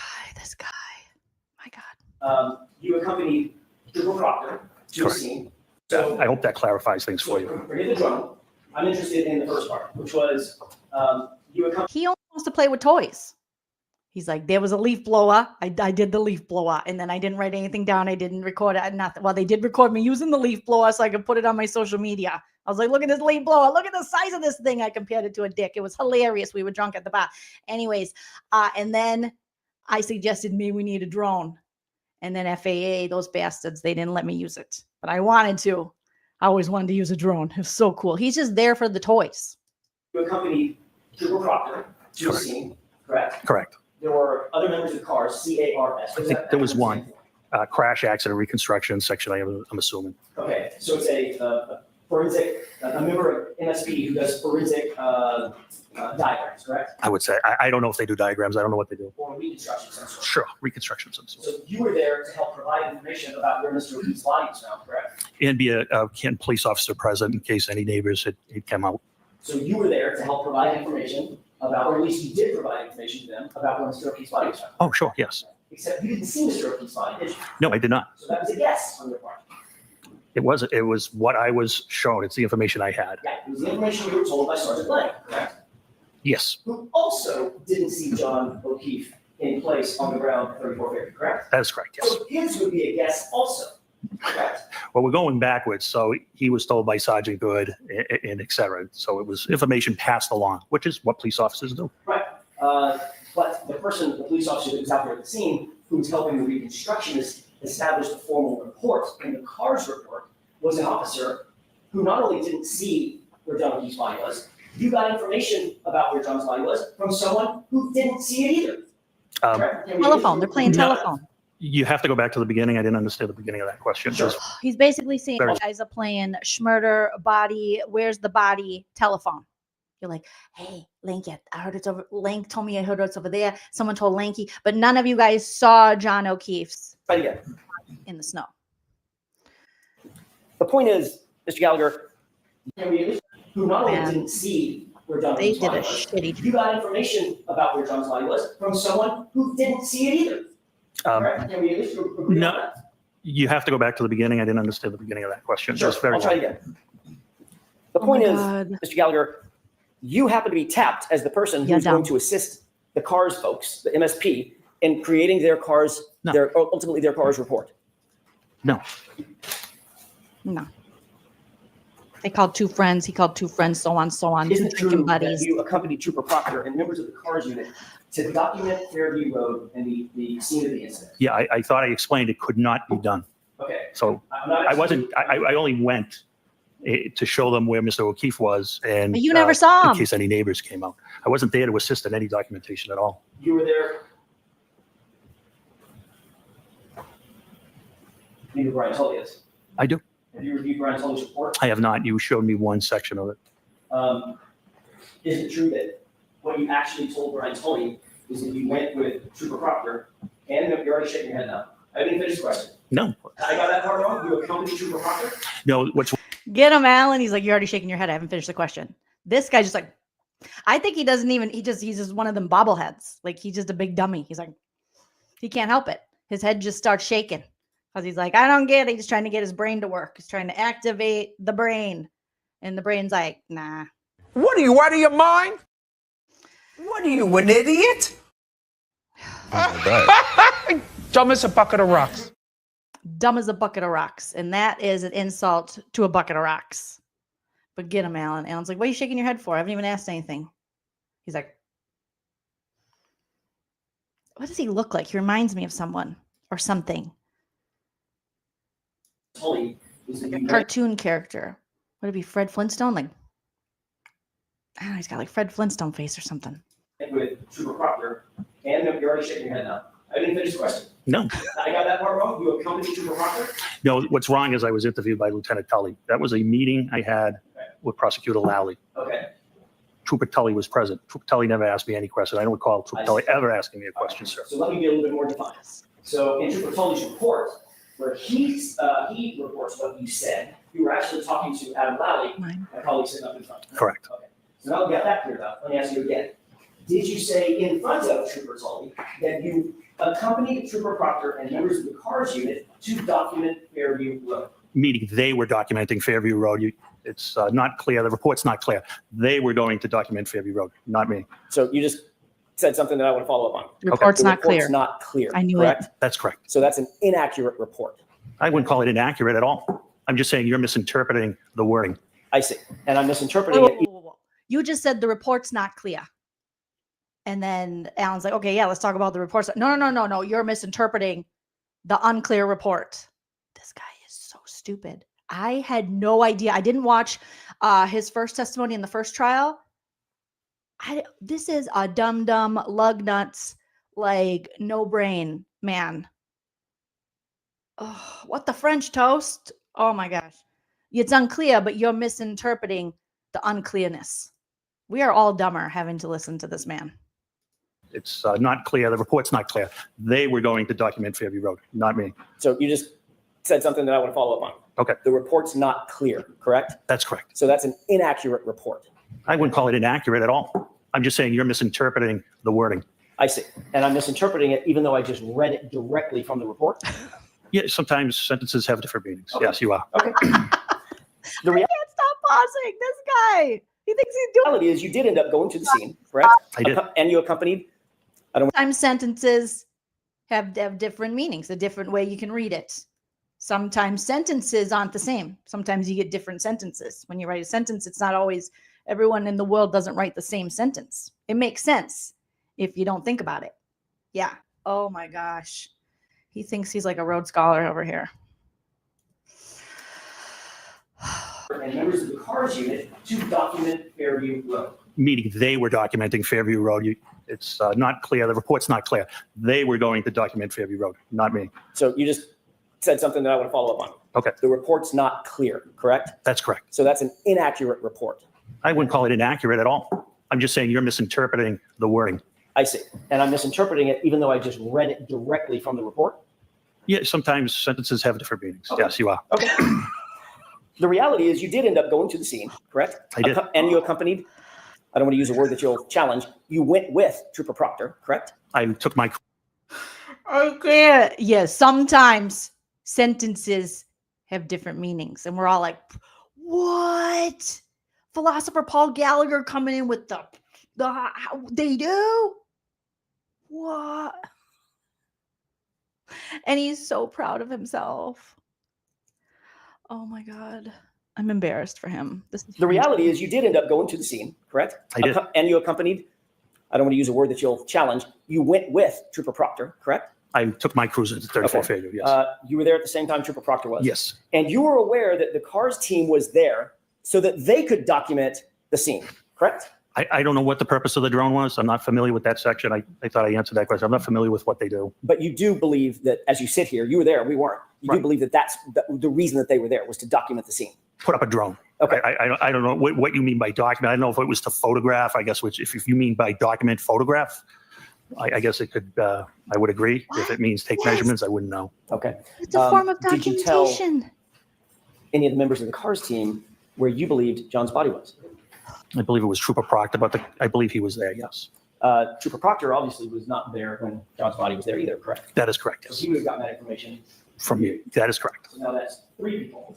Third hand. It's probably more, quite honestly, yeah. Well, I'm just talking about this report. Correct. CARS report. That's 3 people in line. None of them saw John's body, John O'Keefe's body, as it lay in the lawn when he was recovered. That is correct, yes. And there's no photographs Of Mr. O'Keefe oh, no. at the location. No, we wouldn't, nobody would photograph somebody undergoing life-saving measures. Wouldn't be appropriate. There's no video specifically. They wouldn't take video of somebody undergoing life-saving measurements. There's no either. body cam. We don't have body cameras. There's no dash cam that shows it. He don't have Bobby. We don't have Bobby cameras. We don't have Bobby. Oh no, no one would do that. No, no, no. They wouldn't take video of somebody No, no. undergoing there's life-saving measurements. There's no either. body cam. We don't have body cameras. There's no dash cam that shows it. Well, dash cameras would be on the road. Mr. O'Keefe was approximately 8 to 10 feet off the road.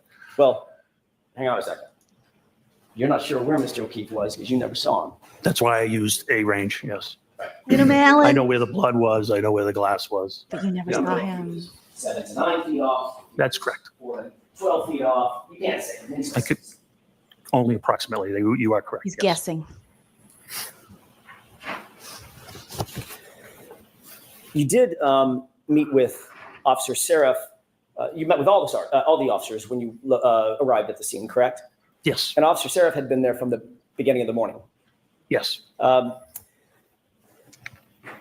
Officer Seraph didn't report to you at that time any statements attributable to my client, did he? He did not know. You later went back to 34 Fairview with Sergeant Lank. That's correct. And you rode back. Did you ride back to Kenton PD with Sergeant Lank or separate cruisers? Which time? I apologize. I'm sorry. That's a vague question on my part.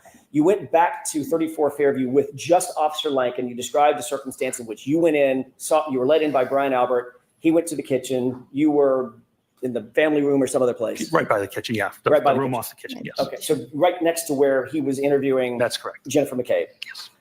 Did you ride back from that meeting with, or that event to Kenton PD with Sergeant Lank? Yes. And Sergeant Lank didn't say anything to you about his interview with Jennifer McCabe at that time. I don't recall our conversation on the way back. And you didn't write a report about any conversation that you had with Officer Seraph. You didn't write a report about any conversation you had with Sergeant Lang. No, they're responsible for writing their own reports. Got it. You did say that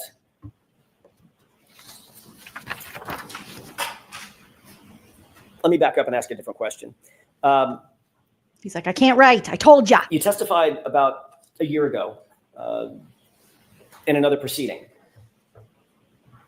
You talked a little bit about the evidence collection of the biological material, the blood, or the, I'm guessing at that time, presumed blood. You haven't done any testing. That's correct, yes, sir. But you assumed it was blood just because of your experience and it looked like it could be blood on the street. That's correct.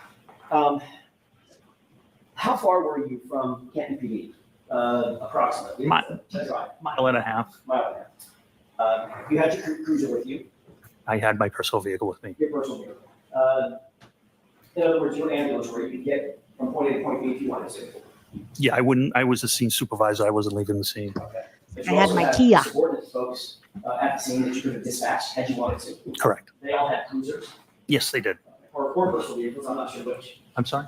Or personal vehicles. I'm not sure which. I was the only one with a personal vehicle.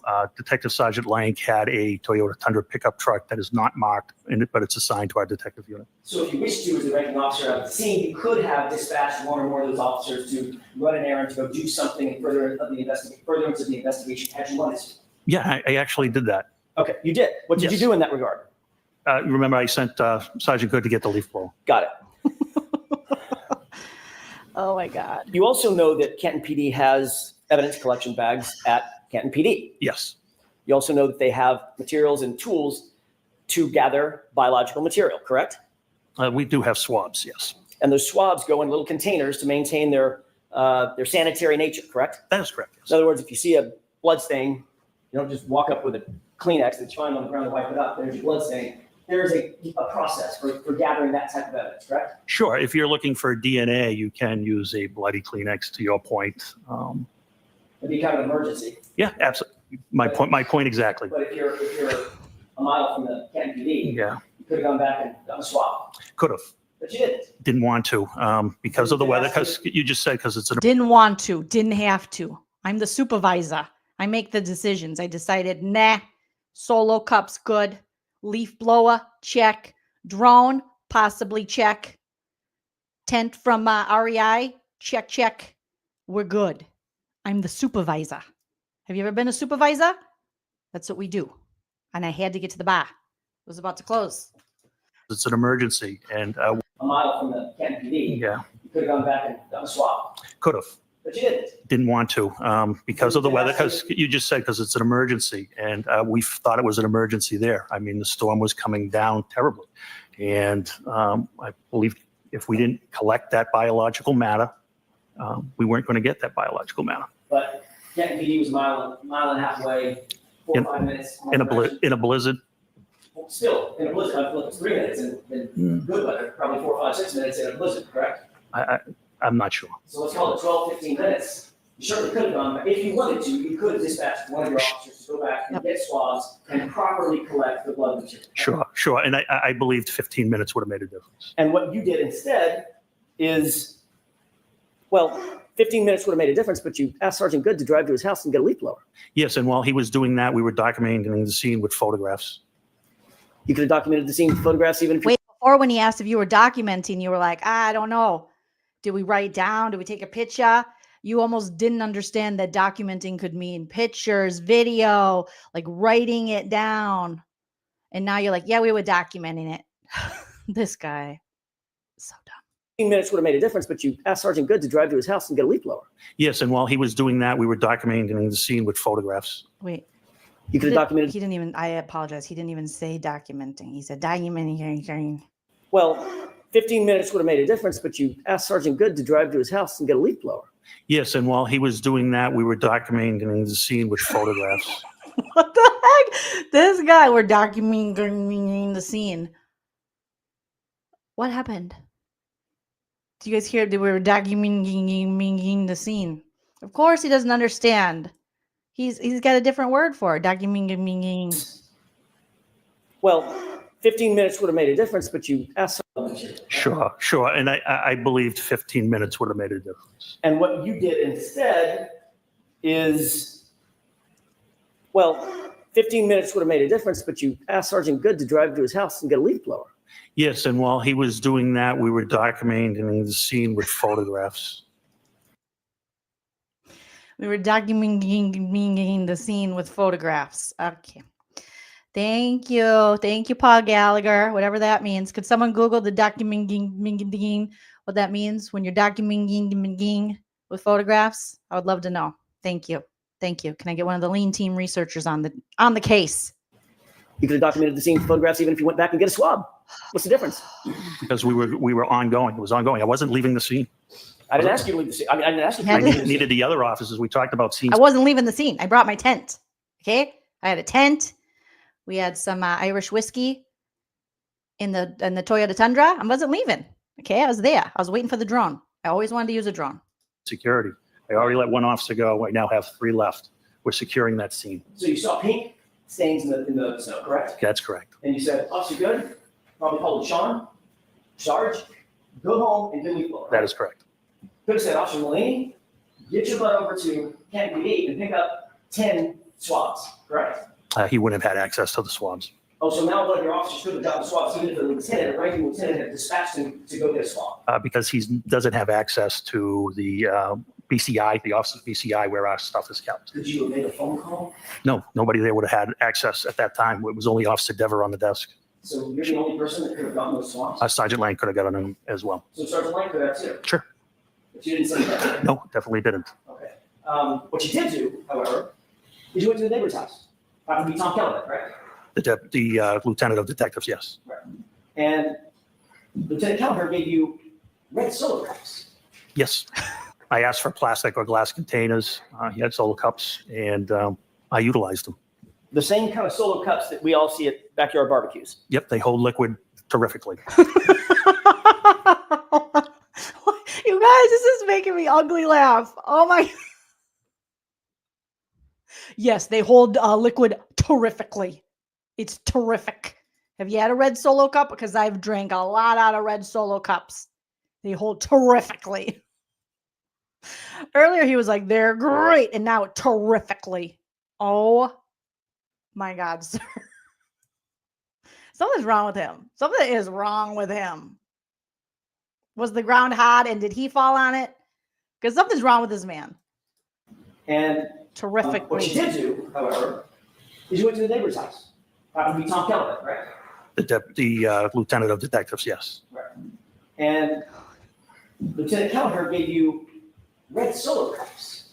Yes. I asked for plastic or glass containers.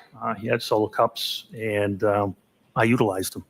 The same kind of solo cups that we all see at backyard barbecues. Yep, they hold liquid terrifically. They're also not sealed, correct? They are not. They hold liquid terrifically, but not for long, if you know what I mean. Guzzle, guzzle, drink, drink. It's a party. It's a party. Everyone's going to drink, right? Oh my God, this guy. See at backyard barbecues. Yep, they hold liquid terrifically. They're also not sealed, correct? They are not. They're also not used normally. I mean, they were here. They're not normally used for evidence collection, correct? Oh, absolutely not. And then you decided you needed to transport that very important biological material back to Canton PD for storage and safekeeping, right? That's correct. And why was it important to transport that blood material so quickly? What are the factors that you considered, weighed and balanced, in terms of getting that material back to Canton PD in good condition, sanitary condition? So a criminalist could extract a proper DNA sample. What would happen, for instance, if that blood material, I don't know, were contaminated? Contaminated how? You tell me. You're the professional. So DNA is pretty hardy, pretty forensically stable. The only things that are going to harm it are radiation, ultraviolet light, harsh chemicals such as bleach. That's not present here. then you would have 2 sets of DNA when it's tested, which would benefit you. Well, depends on whose DNA it is. That's correct. That's correct. Yeah, Yes. It's pretty hardy. Even when you're carrying it in solo cups with no lid, it's pretty hardy. It's not like bleach could get in that, or radiation, or people's hair, or people cough on it, or my blood. No, very hardy. This guy, no, DNA. What do you mean, DNA? It's so hardy. You ever heard of Ed Hardy? Tom Hardy? Very hardy. Everything's hardy. This is ridiculous. Now, Alan Jackson's like, I need a minute. This is crazy. What this man said is the dumbest thing I've ever heard. That's the dumbest thing I ever heard. It's hardy. My DNA is hardy. He's proud of himself. You can tell. He's like, that was pretty good. Good job, Paul. Thank you, Paul. That was really good. Thank you. I did good. He's talking to himself in his head. Yeah, that was good, Paul. You look good, Paul. I know, Paul. I like how you comb your couple hairs in the front. Make it a wave. Very nice, Paul. Thanks, Paul. He's coming back. Coming back for While more. you were, I'm going to stay on this for a second. So obviously, there's a reason why blood swabs or biological swabs are handled with such care. For instance, a DNA analyst is going to put on gloves. Correct. Oftentimes, they're going to put on a mask. Right? I don't know about that. Oftentimes, they put on goggles. Is that right? He don't believe in masks. I mean, those annoying people that wear masks. I don't know about that. It depends what they're testing. Right. Yeah. But when you go out and collect something, you'll see CSI, crime scene investigators, in full body suits when they Sure. walk into a crime scene. Yeah, you can. Because you don't want to contaminate the scene with your own hair off your arm or an eyelash falling into a blood stain, correct? That is correct. Right. So there are protocols. I mean, you said just a second ago, Mr. Gallagher, well, it's DNA. Unless somebody pours bleach in it, you're pretty much golden, right? That's not quite the fact, is And it? that's not quite what I said. No, it's not quite what you said. You were suggesting that it's hardy enough that it doesn't really matter No. if it's contaminated or not. If there's multiple people's DNA, just benefits. Stop it, Alan. You told us it was pretty hardy, you know, because the only thing that'll contaminate is if you pour bleach on it. He's like, whoa, whoa, whoa. That's literally was your example. Radiation, bleach, not thinking about maybe a hair from your head or someone's arm, a knuckle hair. I'm sure he has lots of knuckle hair.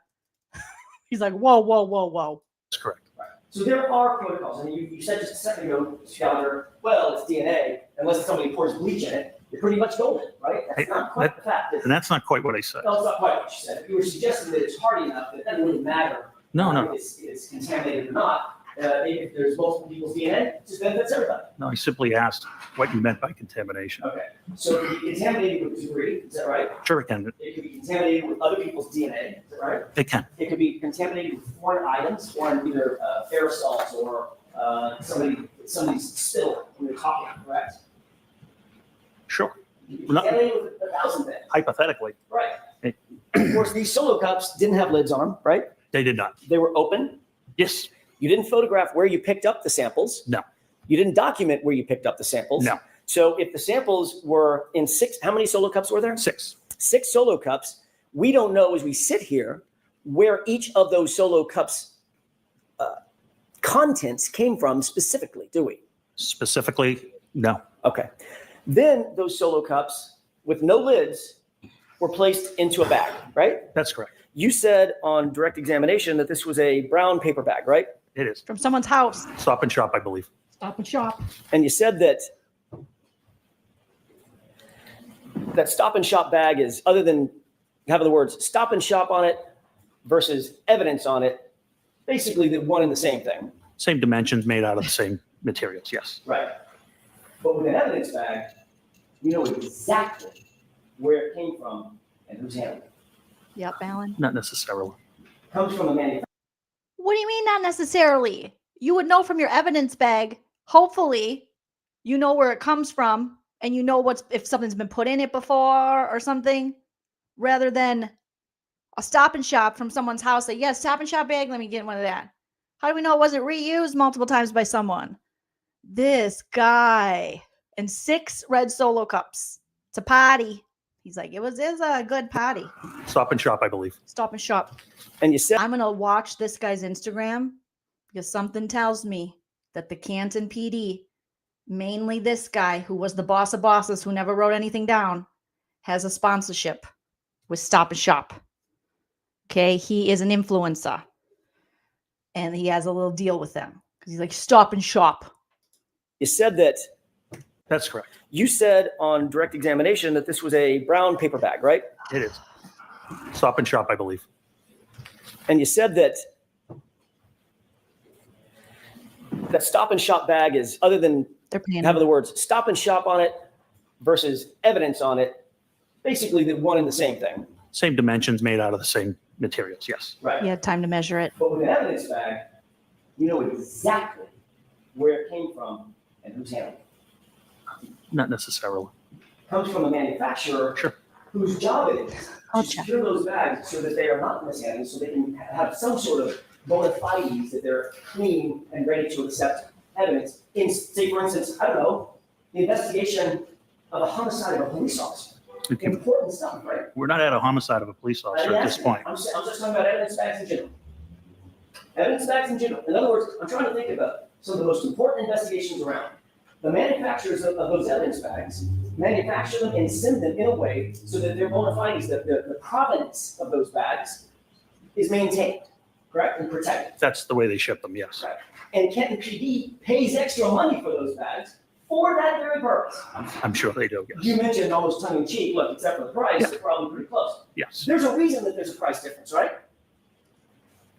What would the reason? What's the reason? Well, it's not a shop, I can go pay 10 cents. Yeah. But that bag's not really good. Who's, where it's been, or who's handling it, right? It's got my milk and my eggs in it, really don't care. Yeah, I don't know. I don't know how they price it because of how they package it. I don't have any knowledge of that. You're the one that mentioned the price. Oh, no. Yeah, I agree with you on that. I'm sorry, we're speaking over each other. Okay. I apologize. I'm sorry, Mr. Johnson, you gotta wait. Yep. There's a reason. My point is there's a reason, right? Yes. The evidence bags are more expensive because there is a way they're manufactured and they're taken care of, and Canton PD is willing to pay. He's about to have his Cardi B moment. What was the reason? What was the reason? That extra price, like every other law enforcement agency, because of that, correct? All right. So they're not quite the same, are they? No. You just said they were the same dimensions and all. You measured it. Oh, Paul, this isn't good. And look at him. His daddy's like, that's a good answer, Paul. Thank you, Paul. You're doing real good today, Paul. Thank you, Paul. I think I am. Paul's Paulin'. I'm Paulin' out. Hey. In his head, like he looks like he thinks he's doing really good. He's like, hey there, Paul. You doing good? No. Hey, good answer, Paul. Thanks, Paul. Yeah, your mouth. I like the way it looks like a rainbow. You know, it's nice the way it does that. It curves down. You doing good, Paul. Thanks, Paul. Paul, you're a stud, Paul. I know, Paul. So are you, Paul. Oh my God, Paul, stop. Stop flirting with me, Paul. I can't stop, Paul. Those solo cups were placed in the evidence bag uncovered. Yes. The evidence bag was then placed in Sergeant Lank's vehicle. It was closed and Sergeant Lang transported it to his vehicle. Yes. Okay. When you say closed, you mean the top of it was rolled up? Correct. Or folded over? Correct. Okay. It wasn't forensically sealed. Not at that time, no. There was no evidence tape that went on it. Not at that time, no. Matter of fact, the cups were still open and could slosh around. Assume they melted.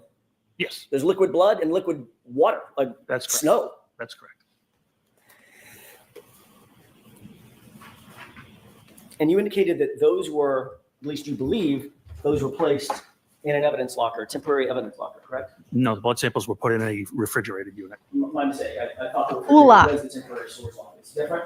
Yes, lockers are not refrigerated. That's where the glass would go into a locker. Okay. This was placed into an evidence refrigerator. That's correct.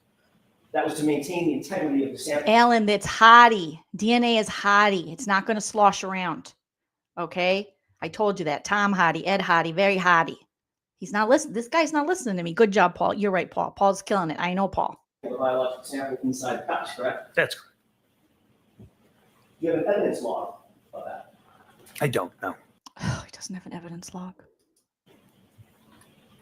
You've never seen an evidence log indicating that those were actually put into a refrigerated evidence locker. I removed them myself, so I know they were in the refrigerated unit. When did you remove them? On February 1st. Right. We're talking about January 29th. They were taken to Canton PD by Officer Lang, Sergeant Lang, on January 29th. I'm just asking, well, let me ask a foundational question. Does Canton PD maintain something called evidence logs?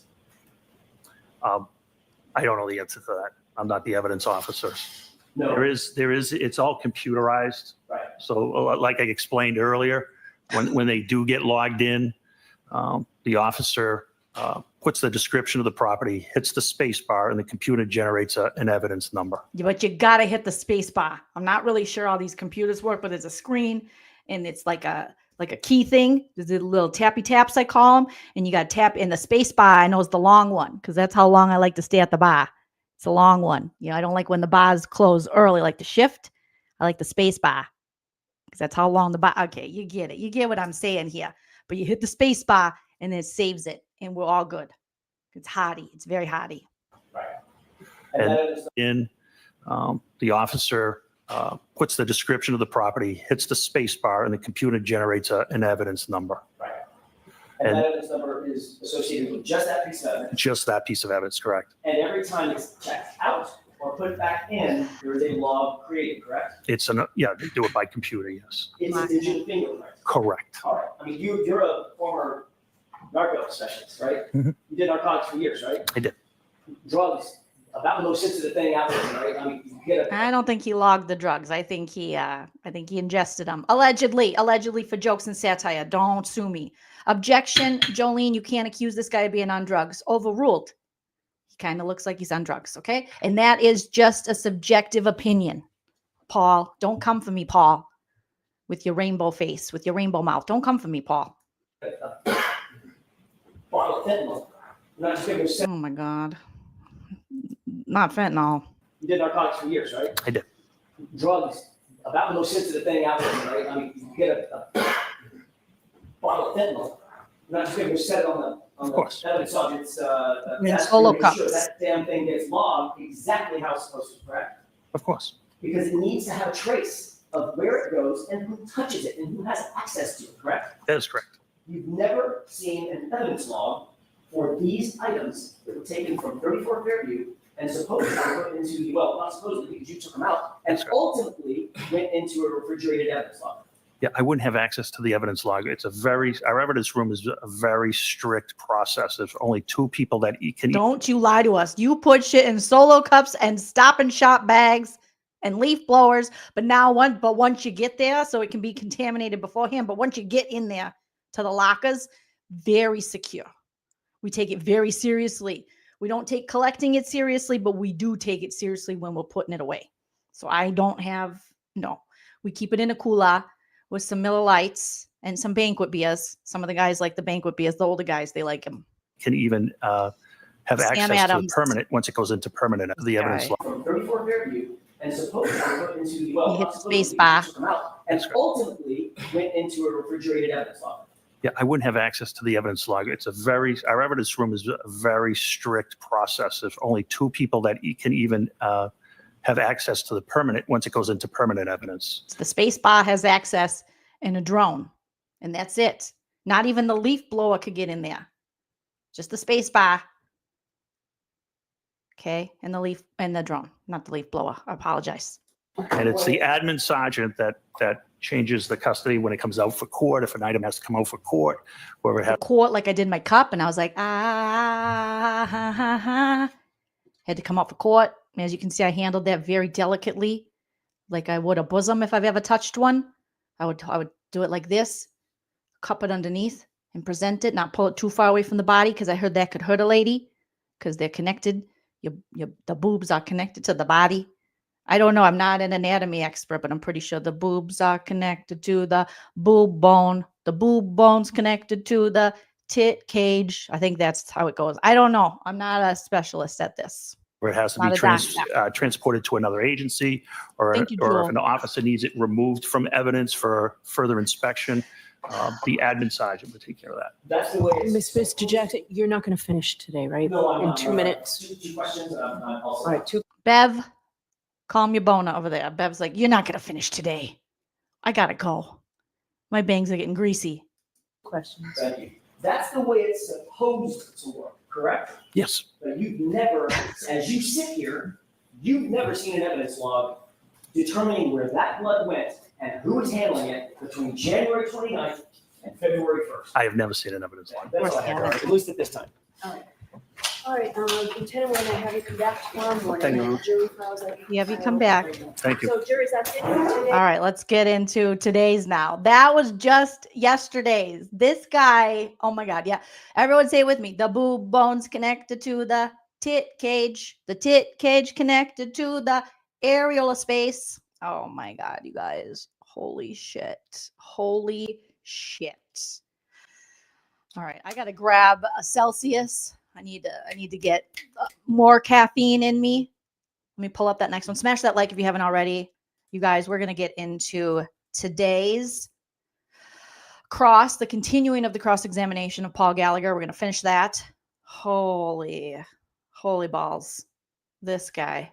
I think his balls are his brain. He's got balls for brains. Oh my God. All right. Let me get to the spot we need to get to. Past the fan. I don't think in my Minnesota. I mean, I still have Minnesota mixed into this Boston accent I'm working on. Apologies to my friends in Boston. He's got a fish. It's fish facey. That's what it is when those lips are. It's very fish facey. Karis is not sure if it was already said, but the Bev looks like Sally Struthers. Oh, you think she's a little Sally Struthers? A little lady, Sally, what was the famous All in the Family? Sally Struthers? She's got a little Sally Struthers to her. She's got a little strut like Sally Struthers. Yeah, Janet says, this guy has no shame. He would have never had a law enforcement career outside of a small town. Too lazy. He's like, I don't write stuff down. I'm the supervisor. Okay. And Jewel, thank you so much for adding to my $300K a year. All right. I'm going to get to my $300K a year, $199 at a time. Thank you so much. The accent. You guys like the accent? Okay, we're working on it. We're working on it. He's got balls for brains. This guy's got balls for brains. He's like a SpongeBob fish. Trout mouth. Got trout mouth. It's like the Real Housewives when they fill their lips up. All right, so he's back on the stand. You guys, I'm going to play a quick commercial break while I go grab myself a bevy. Not an auntie bevy. Not a Judge Canoni, but a bevy. Let's play the Don't Be a Dick song. All right, so smash that like. This is a song by Hype Man Husband Chell, soon to be RN. I'll be right back. Don't be a dick, you're being a real dick. Stop being a dick, you're being a dick. Don't be a dick, that's what you're being right now. You need to stop, check yourself, and calm the fuck down. Don't be a dick, you're being a real dick. Stop being a dick, you're being a dick. The things that you do, you're obviously very hurt, and that's why I think that you're a big fucking jerk. Don't be a dick, you're being a real dick. Stop being a dick, you're being a dick. Don't be a dick, you're being a real dick. Stop being a dick, you're being a dick. Don't be a dick, that's what you're being right now. You need to stop, check yourself, and calm the fuck down. Don't be a dick, you're being a real dick. Stop being a dick, you're being a dick. The things that you do, you're obviously very hurt, and that's why I think that you're a big fucking jerk.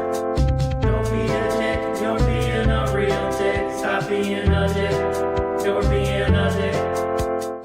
Don't be a dick, you're being a real dick. Stop being a dick, you're being a dick. Don't be a dick, that's what you're being right now. You need to stop, check yourself, and calm the fuck down. Don't be a dick, you're being a real dick. Stop being a dick, you're being a dick. The things that you do, you're obviously very hurt, and that's why I think that you're a big fucking jerk. Don't be a dick, you're being a real dick. Stop being a dick, you're being a dick. Don't be a dick, you're being a real dick. Stop being a dick, you're being a dick. Don't be a dick, that's what you're being right now. You need to stop, check yourself, and calm the fuck down. Don't be a dick, you're being a real dick. Stop being a dick, you're being a dick. The things that you do, you're obviously very hurt, and that's why I think that you're a big fucking jerk. Don't be a dick, you're being a real dick. Stop being a dick, you're being a dick. Don't be a dick, you're being a real dick. Stop being a dick, you're being a dick. Don't be a dick, that's what you're being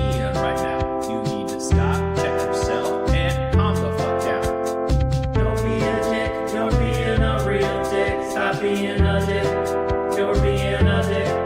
With the things that you do, you're obviously very hurt, and that's why I think that you're a big fucking jerk.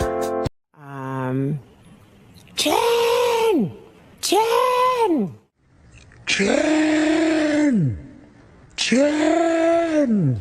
Because I had like bread and maybe peanut butter in my car. Why did you have bread and peanut butter in your car? I had my niece for the week, and I was dragging her like to all my kids' sporting events. So we'd go from like one game to another game to a practice. So sometimes instead of always giving her McDonald's or Dunkin' Donuts, I'd try to throw her a peanut butter sandwich. And they were making fun of you? Yeah. Oh my God, what the hell? Sometimes instead of always giving her McDonald's or Dunkin' Donuts. McDonald's or Dunkin' Donuts. All right, we got a Celsius here. Someone contacts Celsius, say they should sponsor me. And the leaky balloon knots over here, tropical vibe. Pretty good, pretty good. All right, we're back, baby. Let's see where we're at for likes. You guys are killing it. I appreciate each and every one of you. You guys are hilarious in the chat. Smashing that like. We got 135 likes with 146 live viewers, so we're almost 100% likes. So if you haven't already, give it a little likey like. Shout out to all my super chatters so far. Thank you so much. Indiana Girl Jules, Melissa, Dog Mom Laura, Jewel. All right, guys. We're on today, the 10th day, May 6th. Paul Gallagher, the esteemed, hardworking, I can't even say that with a straight face. The esteemed,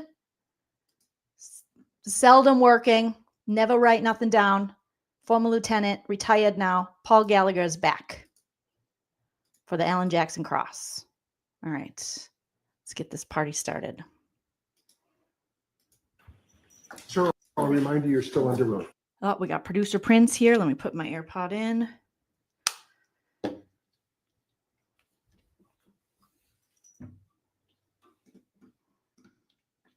Okay, let me hit that play. Good morning.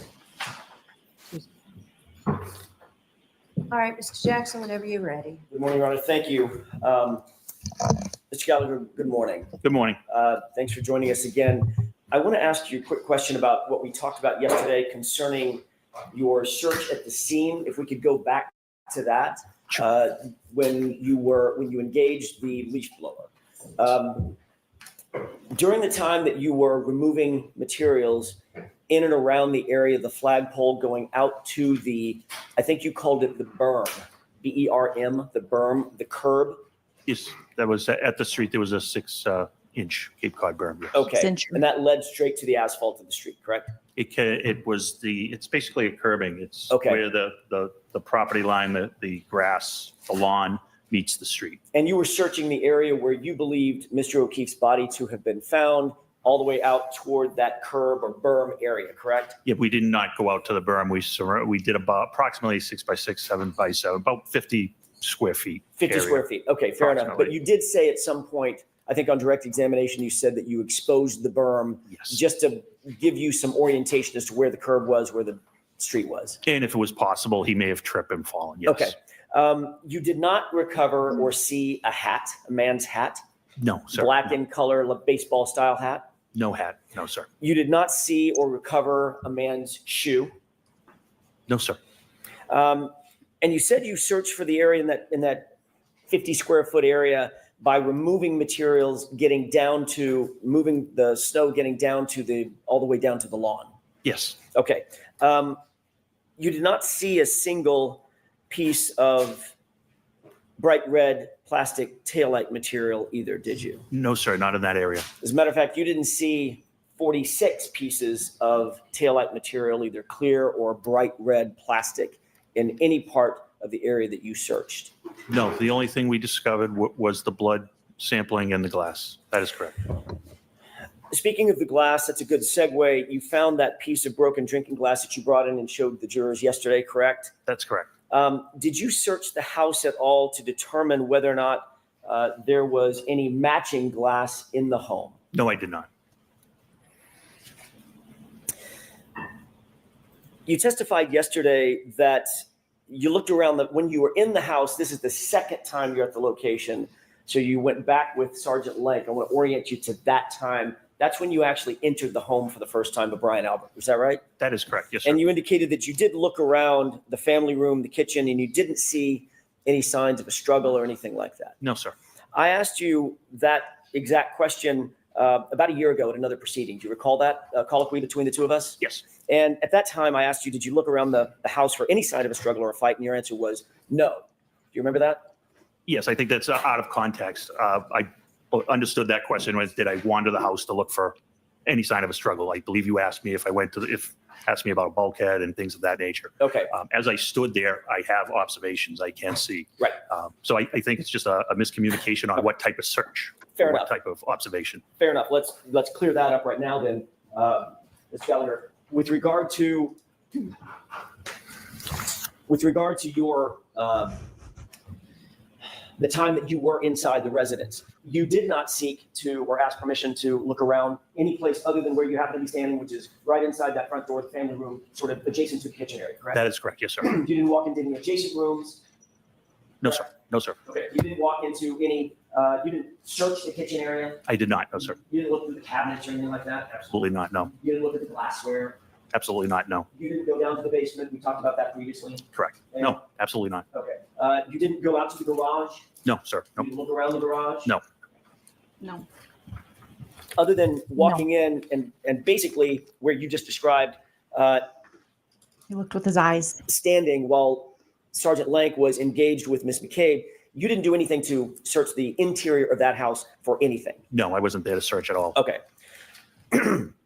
You also didn't, subsequent to that, you didn't seek or receive a search warrant? No, I did not. Okay.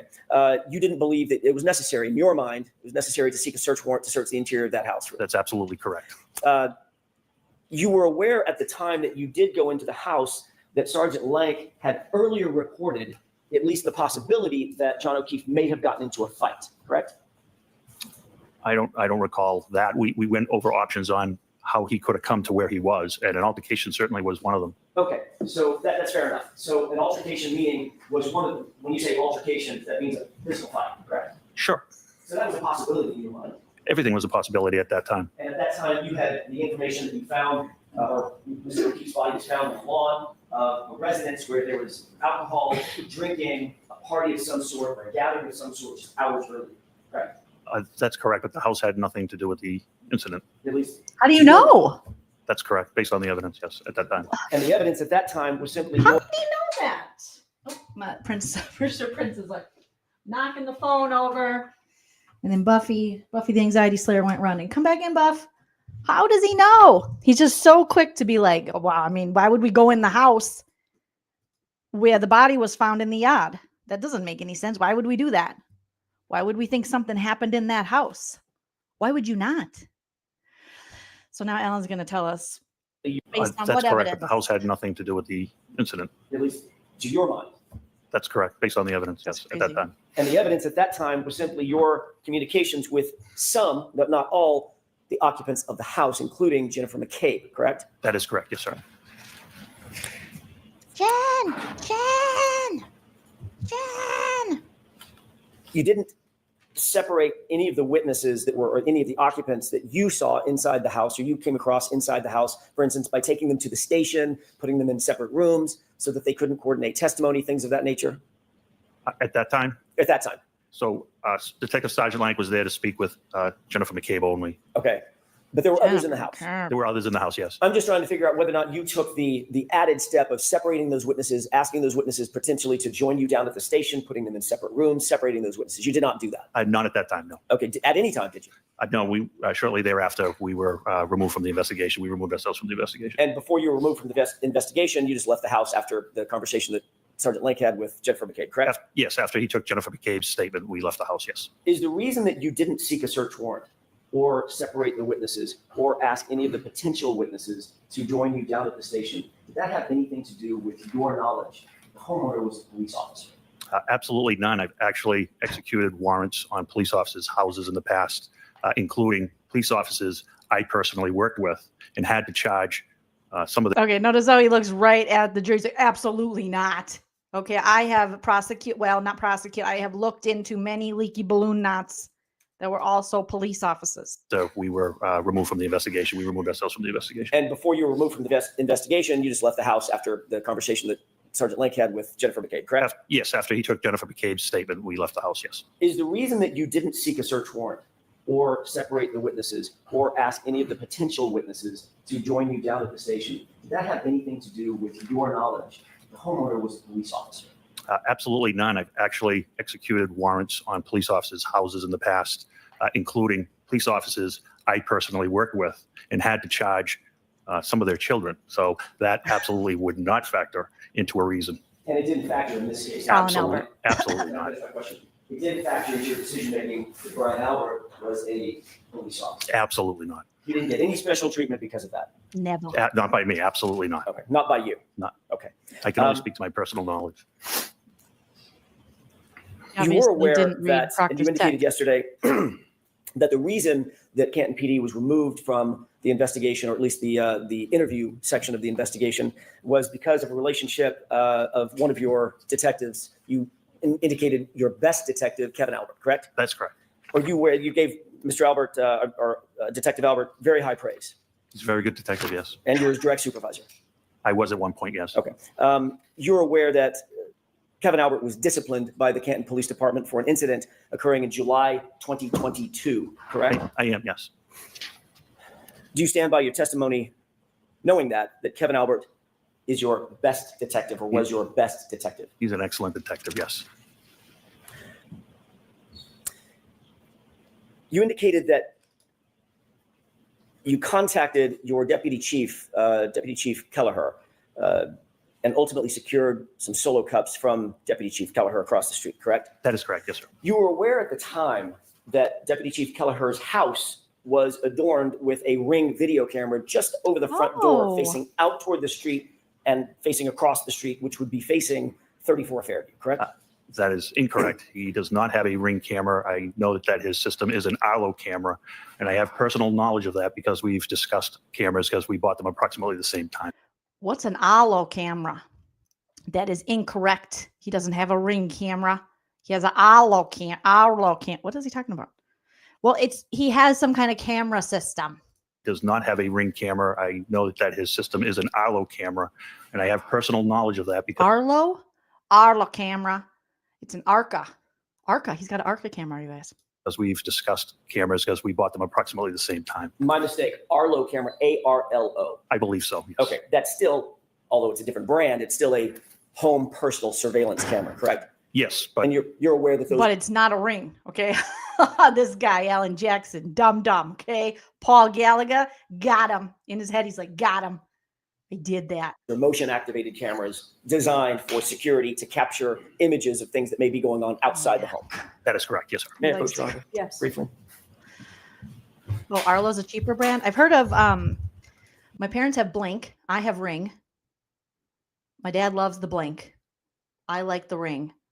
I've never heard of the Arlo, but Kristen says it's a cheaper brand. Interesting. Okay. Arlo. Thank you. Mr. Gallagher, would you take a look at that photograph that I just handed readers you? on. Yes. What's it marked for ID? It is marked for ID, and Ms. Gallagher, if you could read that for me, so save me a trip up to the stand. I believe it's a 5, Exhibit 5. Could it be an S? It could be an S, yes. I think it's S, Your Honor. I apologize. But, it is S. Okay, thanks. Thank you, Mr. Gallagher. Do you recognize what's depicted in that photograph? I recognize the camera and the door. Okay. Is that a shot of Deputy Chief Gallagher's? Sorry. That's okay. I know what you're asking. Is this a shot of Deputy Chief Kelleher's front porch? It appears to be. Okay. Does that front porch face 34 Fairview? We need a time frame. I'm sorry, Your Honor? We need a time frame. Sure. Did you see that Arlo camera so situated when you went over there on January 29th, 2022? I knew it was there, yes. Okay. And is that a fair representation of what the camera looked like and its positioning? Basically, its positioning in January of 2022? Yes. Okay. Did you seek the footage? No, I didn't. I know what that camera captures. Okay. Your Honor, with the court's permission, when we Whoa. actually, You mean we actually have camera footage from the neighbor's yard or the neighbor's camera that can see the scene? And I didn't try to get the, is that what he's saying here? representation of what the camera looked like and its positioning, basically its positioning in January of 2022? Yes. Okay. Did you seek the footage? No, I didn't. I know what that camera captures. Okay. Your Honor, with the court's permission, when we publish, actually, I'd like to mark this as evidence next in order. Okay. I may approach. Yes. I approach this dum-dum. Hey, guy. It's like, Paul, you're killing it. Thanks, Paul. No problem, Paul. Looking good, too, Paul. I know, Paul. I got a little son. Went down to Florida. Spring break with the grandkids. May I publish, Your Honor? Yes. Mr. Gallagher, do you recognize this as being a photograph that you just saw, Exhibit 53? That is correct. Okay. I'm going to draw your attention. And by the way, there's one amendment to this photograph. There's a redaction of the address. You see that? Yes. Okay. I'd like to draw your attention to that area right there, which Yes. I'm highlighting. Yes. What is that? That is the Arlo camera. Can you orient the jurors for us, please, to what we're looking at in this photograph? You're looking at a camera that's angled downward. And is it the front porch of that residence directly across the street from 34 Fairview? It is not directly across from 34. It's actually more directly across from 32, so that would be incorrect. Okay. Is it across the street from 34 generally?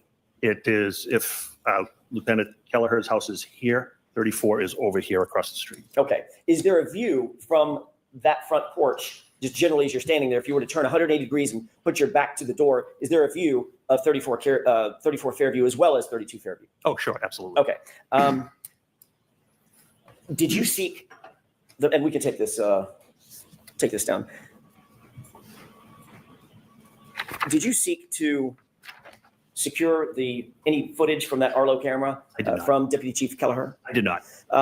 Did you talk to Deputy Chief Kelleher about that footage? I don't remember specifically. Did you ask him whether or not he'd reviewed the footage for a determination whether or not it caught any of the incident that may have occurred at or around 34 Fairview on January 29th, the early morning hours of January 29th? I don't know if I did. I know it would not have. How do you know it would not have? Because I know what that camera captures. How do you know what that camera captures? Because I've picked up packages for Deputy Chief Kelleher in the past. I know it captures his doorstep and a portion of the front lawn. So you've reviewed the Arlo footage from his iPhone? He's just sent me a picture. Can I pick up when he's been on vacation, can I pick up a package on the front step? Okay. So, yes, I've seen it. So you've seen screenshots that Sure. Deputy Chief Kelleher sent you, correct? I believe so, yes. But you've never looked at the actual This is a joke. application. This isn't real life. What it might encapsulate or what it might capture generally. We've compared what we have our cameras set up as. We had communicated about security at our houses multiple times. I know it captured the front door and a portion of the front lawn. Do you believe that it would have been best practices to go ahead and secure that footage so we don't have to take anybody's word for it? We could actually look at the footage ourselves. I didn't do that. Do you think that would have been best practices to do that, just to have belt and suspenders? So there's no question about whether or not that camera that's facing, at least it's facing directly across the street, might have captured something of interest on the morning of January 29th, 2022. To me, there was no expectation that it had captured anything, so I didn't think it was practical. So because This makes no damn sense. There's no way that there's cameras in the neighborhood and there is a man who is dead and we don't know what happened, that they wouldn't look for all the camera footage. Everyone on my block and in my neighborhood has Ring cameras. There's so many cameras at homes now, and police utilize those all the time. They utilize the cameras that are out on the street in public. I mean, that's with the situation with Luigi. They got him on camera. What are you talking about? This dude is a freaking idiot. It's beyond the point of like comical. This is just gross negligence. The fact that he's like, nah, I don't think so. I don't think I picked up a package for him before. He got some kind of sexy toy. Him and the wife were experimenting. He was out of town. It came later than they expected. So I picked it up and I went home and held on to it. Didn't open it. Didn't smell it. Didn't do nothing. Didn't touch it. Nope. Very hardy. But you wouldn't even look at the footage. You wouldn't even go get the footage to see. You just think you know. We're just going by what you think the camera captured rather than looking at the footage from the... This is insane. This could solve the whole case. The only reason you wouldn't want the case solved and wouldn't want to see what's going on is if it was something that you didn't want to see and you didn't want out. This makes it look so sus. Grab all the camera footage from around the way. Oh my God. This is so stupid. Thing of interest on the morning of January 29th, 2022. To me, there was no expectation that it had captured anything, so I didn't think it was practical. There's no expectation on him. There's no expectation he's going to write something down. There's no expectation he's going to have proper investigative tools. There's no expectation he's going to check all avenues, all cameras. Very little expectations on this man. But there is an expectation that he's going to save those last few hairs on the top of his head. That is the only expectation. So because of your expectation, you didn't seek the footage and you didn't secure the footage. Because of my knowledge and expectation, yes. And you now know that that footage You have is no gone. knowledge. I would assume so. Oh, I don't know. It might be gone. Oopsie doopsie. Oopsie daisy. Oh my God. This is ridiculous. Sir.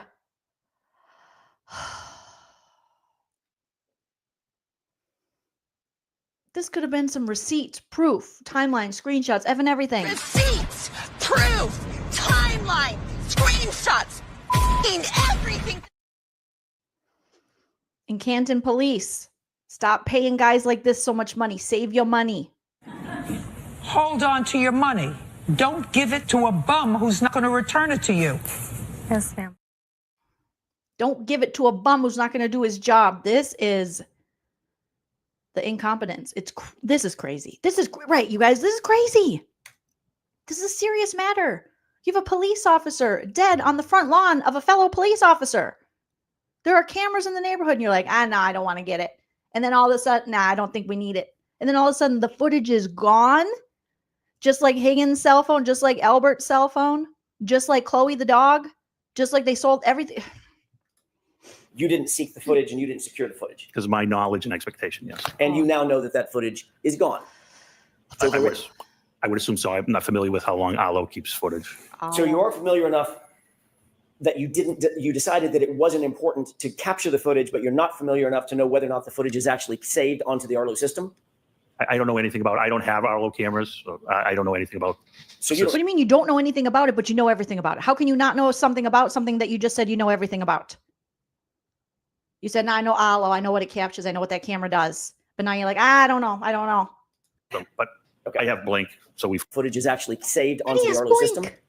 I don't know anything about it. I don't have Arlo cameras. So I don't know anything about the system. But I have Blink. So we've compared our systems. So I'm not really sure what you're asking. So you don't have an Arlo system? I have Blink, correct. You're not familiar with how Arlo works, correct? Correct. You're not familiar with the total array of where the cameras might capture versus what might be captured on your phone app, or that you can say, like, push a button that says packages or people, and it narrows the focus of the camera. You're not aware of that? I'm not aware of that, no. Okay. But you would have been aware of that if you had captured the footage and simply said to Deputy Chief Kelleher, I'd like that Ring footage for that 24-hour period. Okay, it's not Ring. I'm sorry, that Arlo footage for a 24-hour period. So what? Who cares? It's not Ring. It's Arlo, Blink, whatever. The footage. I got to correct you there, buddy. We got to correct you. You are not doing your job, sir. You're a loser. People, and it narrows freaking loser. the focus of the camera. You're not aware of my that? nose. I'm not aware of that, no. Okay. But you would have been aware of that if you had captured the footage and simply said to Deputy Chief Kelleher, I'd like that Ring footage for that 24-hour period. Okay, it's not Ring. I'm sorry, that Arlo footage for a 24-hour period. Sure. Yeah. He's obsessed with the damn name. It's not Ring. It's Arlo. Yeah, I thought he had one too, Jackie. Did Deputy Chief Kelleher get any special treatment from you because he's a police officer? No. Oh, Did God, Deputy no. Chief Kelleher get any special treatment from you because he was your boss? No, absolutely not. Okay. No. You know Brian Higgins? I do. How do you know him? Brian Higgins is. And he knows Brian Higgins. Oh, this just keeps getting better and better. You know Brian Higgins? Oh, yeah, I know that big guy. I know that big lug. That big, he likes, what does he drink? Whiskey and ginger or something? He likes ginger ale. That's a silly guy. Sometimes we play fight with each other. I know him. Yeah, I know him. Special treatment from you because he's a police officer? No. Did Deputy Chief Kelleher get any special treatment from you because he was your boss? No, absolutely not. Okay. You know Brian Higgins. I do. How do you know him? Brian Higgins is a special agent with the ATF. How long have you known him? I first became aware of Brian Higgins probably around 2016, 2017, when I was with the DEA and we were working a Title III investigation, which is a wiretap investigation into gang activity, drug distribution in the Boston, Brockton area.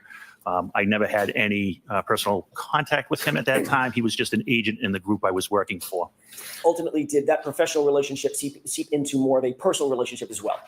It did. So I think it was 2018 or 2019, the ATF had a satellite office at Canton PD, and he was one of the special agents that was assigned, yes. So he actually officed in the brick and mortar location of Canton PD? Yes, he did. And did he maintain that office all the way through January of 2022? He did, yes. And during the course of your interaction with Mr. Higgins, did you become friendly with Mr. Higgins? I've become friendly with Mr. Higgins, yes. Most of my coworkers I'm friendly with. Is it safe to say that you socialized at times? with I Mr. have, Higgins? I have, yes. Okay. You shared cocktails with Mr. Higgins? Yes. You shared meals with Mr. Higgins? Yes. Okay. So it is safe to say that you have both a professional and a personal relationship with Mr. Higgins? Yes, I do. And you consider him a good friend? Yes, I do. Oh You were my aware, God. Mr. Gallagher, that he And they're personal friends. As of course, we drink together. So what? Who cares? We all drink together. I drink with the babies in the neighborhood, okay? Once you're born, you start drinking. was at 34 Fairview on January 29th, those early morning hours, during the course of the time when John O'Keefe went to 34 Fairview. I'm sorry, can you repeat that question? You're aware that Mr. Higgins was at 34 Fairview in the home at the time that John O'Keefe went to 34 Fairview on January 29th. Oh, I had no idea. By the time I became aware of it was afterwards, yes. Okay. That's what I mean. I know you weren't aware of it at the moment, but you became aware of it. Later on, yes. Okay. When did you become aware of it? I'm not sure. It was after we were, I'm not really sure. It was during the time that you were dispatched over to Brian Albert's house to ultimately either begin the investigation or go into the home with Sergeant Lank and interview with people there, correct? No, that wasn't the time, no. Didn't you say in a report to Lieutenant Tully that when you went over to Brian Albert's house, that Brian Higgins was not there? I don't recall Brian Higgins being there. Right. So what I'm trying to register is whether or not you knew at the time that you went to Brian Albert's house, at least that second time, that you might or might not have expected to see Brian Higgins there because you knew he was at the home when John O'Keefe arrived the night before. Can you rephrase that question? I'm not following you. Sure. Oh, God. When you went back to, in other words, during the time that you were investigating and joining Sergeant Lank back over at Brian Albert's house, you knew that Brian Higgins had been somehow in that home the night before. I don't believe I did at that time. When do you think you learned that? Sometime afterwards, probably when I saw the list and reviewed the narratives of the officers. Would that have been days or weeks later? No, it probably would have been, within 24 hours or so. Okay, within 24 hours of your involvement. Correct. Okay, yes. That's what I was trying to get to. Okay, Thank you I apologize. For that. My bad. Bad questioning on my part. So within 24 hours of your involvement, which would have been, your involvement was the early morning hours of January 29th. That's correct. Correct? Within 24 hours of that, you knew Brian Higgins was somehow tangentially involved or collaterally involved as a potential witness, if nothing else. I'm not sure he was a witness to anything. I was aware that he attended the house at 34 Fairview after they left the bar. Right. And you said, well, I'm not sure he was a witness to anything. The one way to figure out whether or not someone is a witness to anything is to actually formally interview them, correct? That's absolutely correct. Which you did not do. We were removed from the investigation before I found out Brian Higgins was involved. Okay, so you were removed. So I wouldn't be interviewing him. How convenient. You were removed, and then it was within a few hours of that you realized that Brian Higgins was somehow involved. Not a few hours. No, I said it was within 24 hours probably. Okay.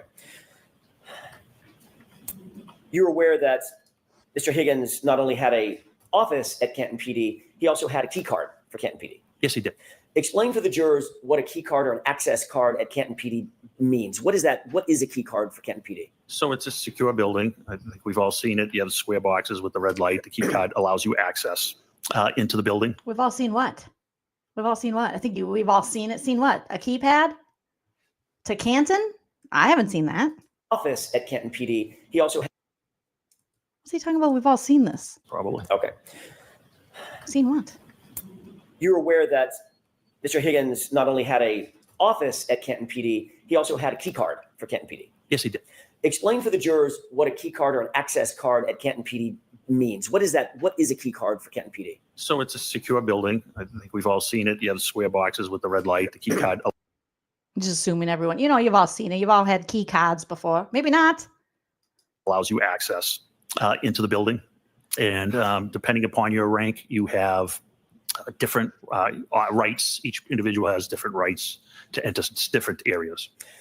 You had, for instance, being a top-level Canton lieutenant, you had a key card that was probably the functional equivalent of a master key card. You could get in pretty much any place you wanted. Absolutely not. Okay, where could you go?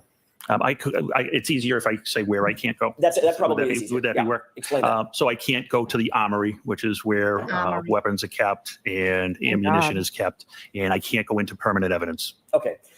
You're aware that Brian Higgins had a key card? Yes, I am. And that access card gave him access to pretty much, with the exception of the armory, possibly the evidence room, and what was the other location? I think that's what I said, the evidence room and the armory. With the exception of those, you're aware that Brian Higgins' key card gave him access basically to the entirety of the Canton Police Department? Well, so I want to specify, I don't specifically know what Brian Higgins had rights to, but there are also parts of our department that are secured by key locks that he wouldn't have access to, and I don't have access to as well, offices and things of that nature. I want to focus your attention on the Sally Port, if I could. You can enter the Sally Port, which is a fancy name for a garage, correct? It certainly is, yes. Okay. You can enter that from the outside, meaning out in the elements. You come from a parking lot adjacent to or that services the Sally Port. You can enter from there, correct? Yes, there's one pedestrian door on the main entrance side, and it's for location purposes. It's right beside the garage door that's marked number 4. And the garage door is one of those big roll-up, industrial-style roll-up doors that comes up and down? That is correct. And then you can also enter the Sally Port from inside Canton PD, correct? There are 2 locations you can enter the Sally Port from inside, yes. And Brian Higgins' key card gave him access to both of those locations, the pedestrian portal going into the Sally Port from outside, as well as the pedestrian portal from inside Canton PD. That would be correct. Okay. Oh my God. It is a free-for-all, silly goose. Speaking of the Sally Port, you were, if not the person, one of the people who let Massachusetts State Police into the Sally Port on February 1st, 2022 to process the black SUV, correct? The Lexus. I'm not sure if I was the one that gave them access, but like I said, I've testified to. I certainly would have. Okay. That SUV had actually arrived on January 29th, 2022, 3 days earlier. Is that right? I believe so, sometime after 5 or 6. So it was in the Sally Port from January 29th all the way to February 1st, at least to your knowledge, for 3 full days in the Sally Port, correct? 2.5 to 3, yes. Okay. From the time it arrived at Canton PD until it was processed out and moved out of the Sally Port, how many people would have had physical access to that SUV? Everybody that possessed the key card. And that's basically everybody at Canton PD that is a sworn officer, correct? That is correct, yes, Maybe sir. even some civilians, correct? I'm not sure of civilians. What civilian? But do y'all have non-sworn civilians that We don't. shape things? No, we do not. Well, we do, but I'm not sure whether they would have access, what their access is. So at least the entirety of the police department, the sworn police department, correct? The uniformed police, yes. As well as Brian Higgins, correct? That is correct, yes. Thank you. So Brian Higgins could get anywhere and see anything. Oh, by the way, can I go back to something? When you were at 34 Fairview, when you walked in with Sergeant Lank, you walked in through the side door or the main door? Side door. Side door into the family room, correct? I believe it's a family room, yes. Walked into the kitchen, correct? I was by the kitchen. Adjacent to the kitchen. Did you see a dog? I did not. Where the frick is Chloe? Justice for Chloe. Nobody's seen this dang dog? Oh, poor baby Chloe.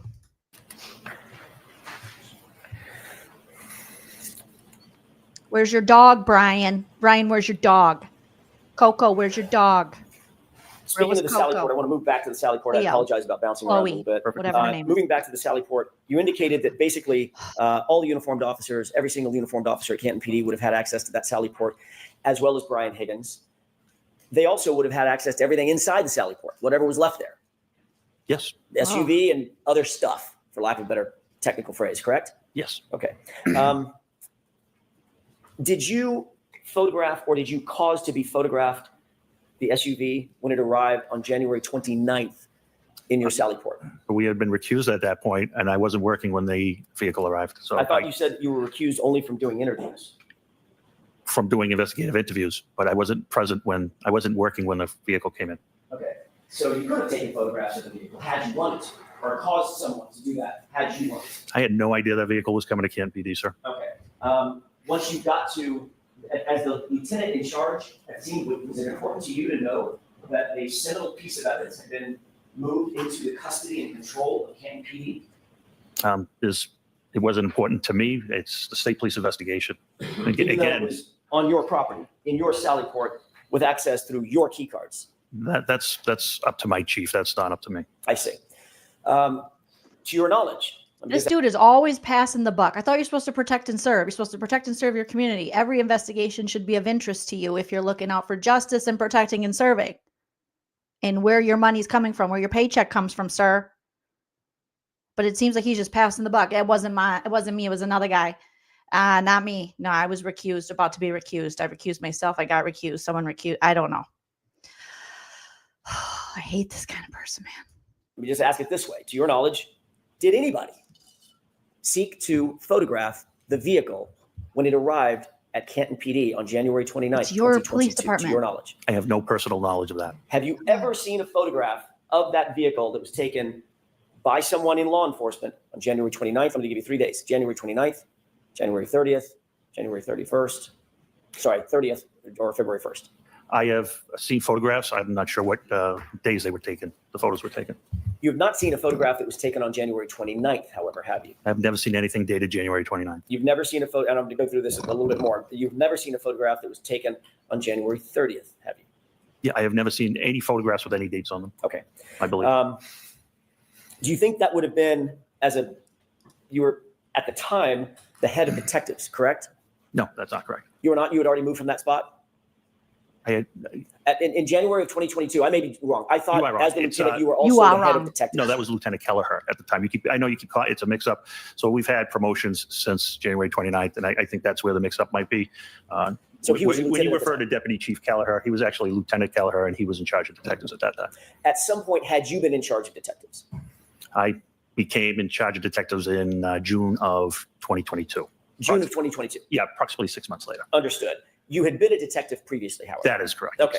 Yes, As a detective, do you believe that it would have been important to photograph, had you had your druthers to do it, it would have been important to photograph that vehicle when it came in so that it could be memorialized and documented the exact condition that that vehicle came in on January 29th, 2022. So this is important to know that unfortunately John O'Keefe was deceased at this time. Once John O'Keefe becomes deceased, it becomes the state police's investigation, the Norfolk County District Attorney CPAC investigation.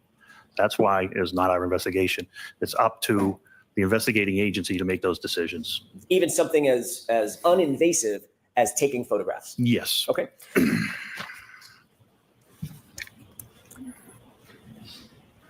You would agree, as a former detective and former head of detectives, that there are protocols for securing evidence of all types, correct? Correct.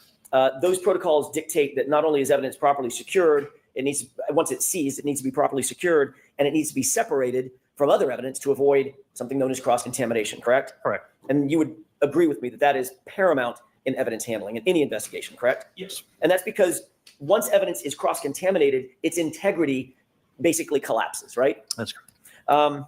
It's especially true of biological material, isn't that right? Yes. Because biological material, like a shovel, the biological material on the shovel becomes hypersensitive. It's hyper important. It can be cross-contaminated with other items. Sure. It can tell an incorrect story, correct? Yes. It could tell, if there's cross-contamination, it could tell a false story. It's been done, yes. And DNA, obviously, we're talking about biological material. The most sensitive of all the biological material is DNA evidence, right? What do you mean sensitive? So No. He already said it's hottie. It's hottie. It's very hottie. Ed Hottie, Tom Hottie, all the hotties. The hottie boys. DNA.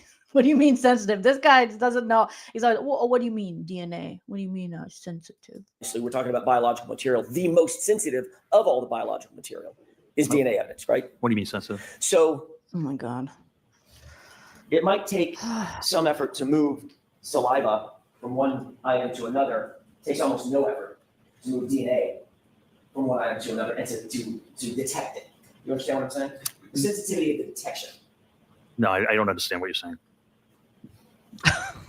You understand that I could touch this podium and you might not get my fingerprint off of it. Correct. Might not, correct? Might not. What do you think about getting my DNA off that podium Yes. and just touch? You're absolutely going to get it, right? Yes. Yeah. That would That's mean what I it's mean by sensitive. You sensitive. agree that DNA is hypersensitive. I would agree that DNA is better than fingerprints, yes. Oh my God. I'd like you to take a look at a series of photographs if we could. Look at this photograph. Every time it doesn't makes me laugh. Oh, thank you, Taryn. That's so sweet. I'm watching you instead of court TV. Thanks. Don't tell them. Don't tell them. There are 4 photographs, Shelley, that I'd like you to look at briefly and familiarize yourself with if you can. He's like, what do you mean, DNA sensitive? Can you explain that to me, defense attorney? Oh, jeez.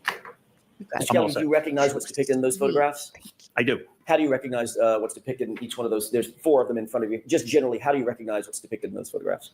Generally, I know this is the exchange of custody from the Canton Police to the Massachusetts State Police. Are those taken inside the Sallyport, to your knowledge? They are, yes. Some of those photographs include the SUV. One SUV picture, yes. And some of those photographs include the blood evidence that you've earlier described, the solo cups, the Stop and Shop bag. That is correct, yes, sir. May I approach? Yes. Don't get too close to him, Alan. He makes us all dumber. Your Honor, with the court's permission, I'd like to have these marked as next in order. Are there any objections to Brennan? No objection, thank you. Brendan's like, I don't know what to say. Paul Gallagher thinks he's killing it. We're going to let Paul Gallagher think he's killing it.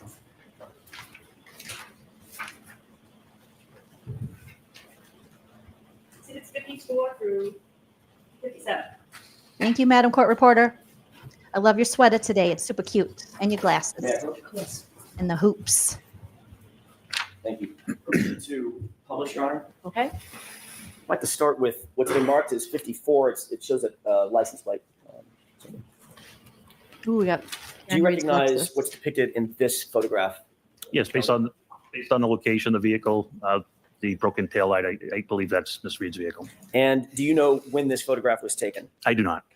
Do you believe it was taken between January 29th and February 1st? Yes. But you don't know when it was taken? No, I don't have personal knowledge, no.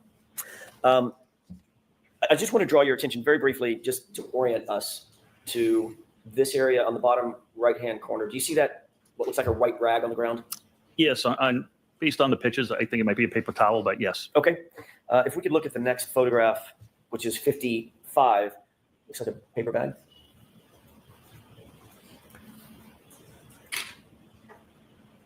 Do you recognize what's depicted in this photograph? Yes.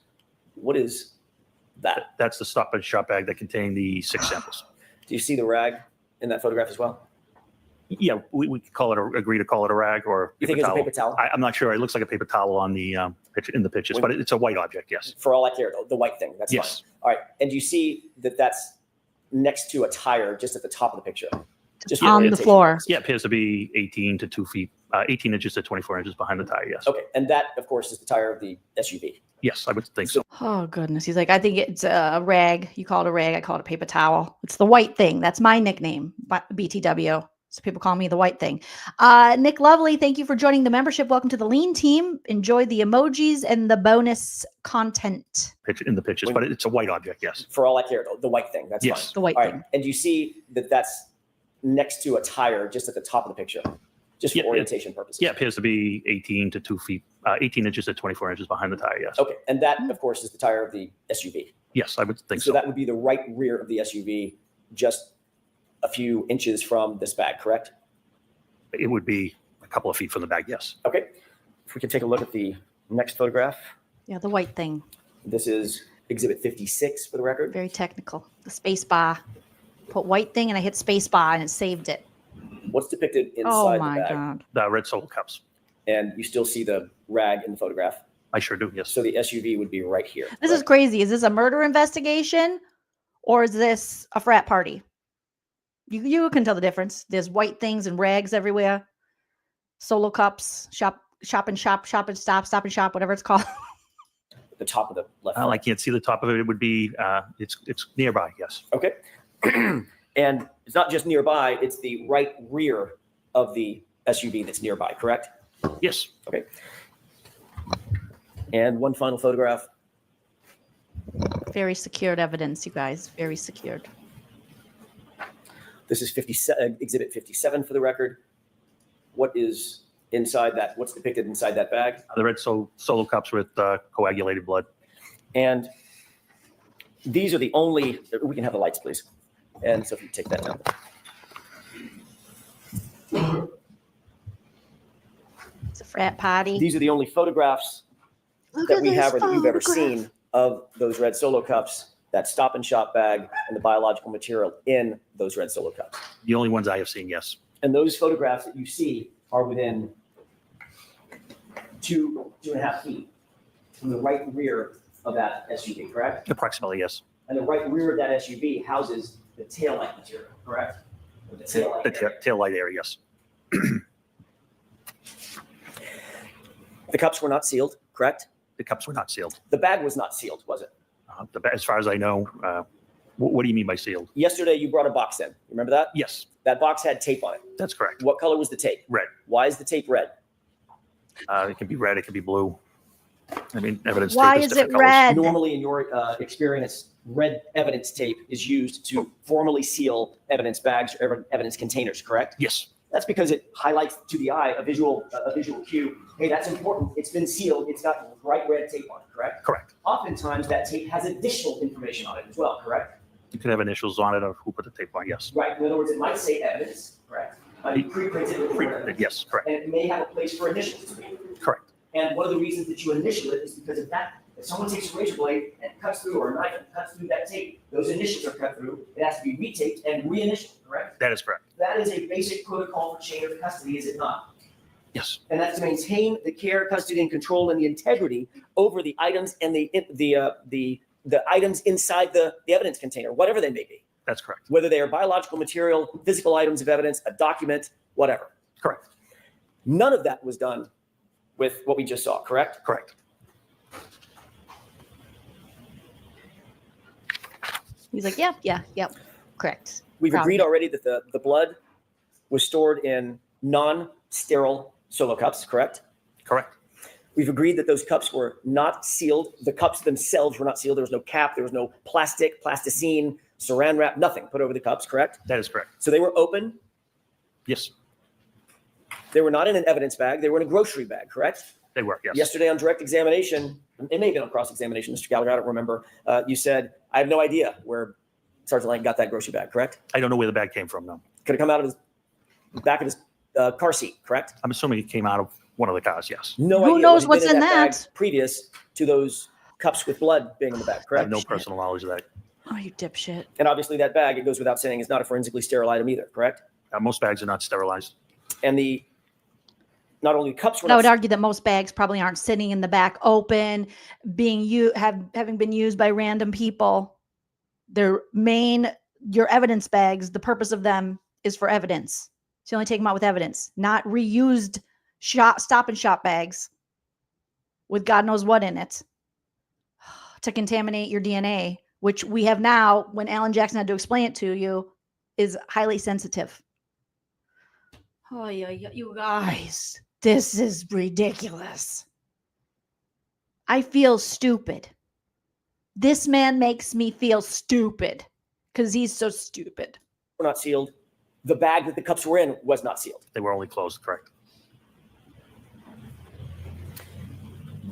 You will agree that having unsealed and unsecured biological material, specifically blood material, situated right next to the right rear quarter panel of that SUV would not be within normal protocols for securing evidence, correct? This was in the hands of a criminalist. It was an exchange of custody. I don't have any issue with it. I don't know. What do I know? You have no personal knowledge of where that bag had been or where the cups had been previous to that photograph being taken. Correct. You will agree that having unsealed and unsecured blood right next to the right rear of the SUV is a recipe for cross-contamination, wouldn't you? Not in the hands of a trained criminalist, I wouldn't know. Well, generally speaking, there were other people there that weren't the trained criminalists, right? There was a photographer who took the pictures. Who's not a trained criminalist. Correct. But the cups weren't in his hands. It was in the criminalist's hands. Those are the criminalist's hands you see gloved in that photo. Oh, God, I love when he just tries to talk smart. These are criminalist hands. His hands. Wouldn't you? Not in the hands of a trained criminalist, I wouldn't know. Well, generally speaking, he's got marbles in his mouth. There were other people there that weren't the trained criminalists, right? There was a photographer who took the pictures. Who's not a trained criminalist. Correct. But the cups weren't in his hands. It was in the criminalist's hands. Those are the criminalist's hands you see gloved in that. Sir, that was early to start drinking. You were first thing this morning on cross-examination. That's a little too early. I'm gonna buy you a drink. There's a criminalist. Took the pictures. Who's not a trained criminalist. Correct. But Someone the else. cups weren't in his hands. It was in the criminalist's hands. Those are the criminalist's hands you see gloved in that photo. That's not my question. My question is, there was unsealed blood and in an unsealed bag for how much time you don't know, sitting right there by the right rear of that SUV, correct? No, I do know. How do you know? Because I'm the one that brought the bag with the criminalist to that area. They photographed it, documented it, and then they transferred it to their plastic containers. And before you grabbed that bag, you don't know where that bag had been for 3 days hence, 3 days before. I know it had been in the temporary evidence room in a refrigerator. You actually never saw it in the temporary evidence room in the refrigerator until February 1st, did you? I don't recall. So you don't know where that bag had been. You don't know who had handled those cups before you pulled them out of that temporary evidence locker, correct? I have no personal knowledge if anybody else, I have no personal knowledge. Which means you don't know, dumbass. That's what that would mean. You don't know. I know. I put it there. No, you don't know. That's the point. 1 minute, he's like, of course I know. I'm the smartest guy ever. Good job, Paul. You're welcome, Paul. You're looking good, Paul. I know, Paul. And then the next minute, it's like, well, I mean, I don't have personal knowledge. What kind of knowledge do you have? This guy. You actually never saw it in the temporary evidence room in the refrigerator until February 1st, did you? I don't recall. So you don't know where that bag had been. You don't know who had handled those cups before you pulled them out of that temporary evidence locker, correct? I have no personal knowledge if anybody else, I have no personal knowledge. I took them out of the refrigerator. That's all I can testify to. Do you remember us talking about this about a year ago? Yes. And I asked you, would you agree that having unsealed and unsecured blood next to the right rear portion of the SUV is a recipe for cross-contamination? I asked you that question. You did. And you said, if I can speak to this incident alone, and I asked, that's a yes or no question. That is correct. Do you remember that? Yes.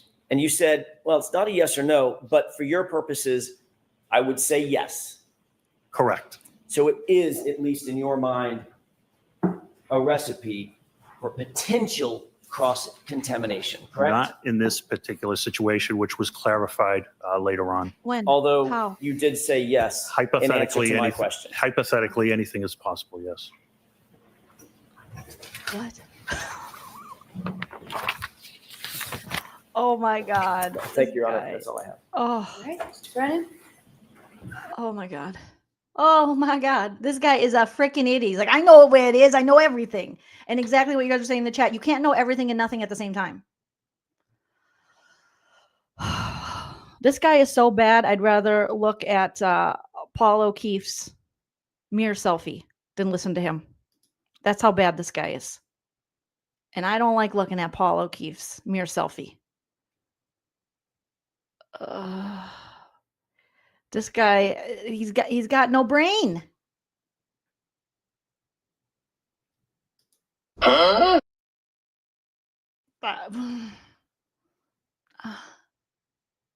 What?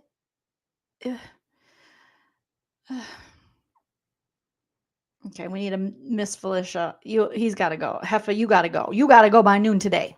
Oh, Heifer, you got to go. You got to go by noon today. We got the dog. Oh, y'all already set it up. Y'all started straight to the Yeah, we heard the dog. Oh, this heifer is just the worst.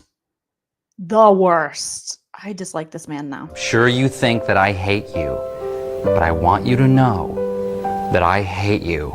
I hate you too. I guess we shouldn't hug. Yeah, probably not. All right, let's see what Brennan has for him. Look at him. Look at this photograph. Every time I does it makes me laugh.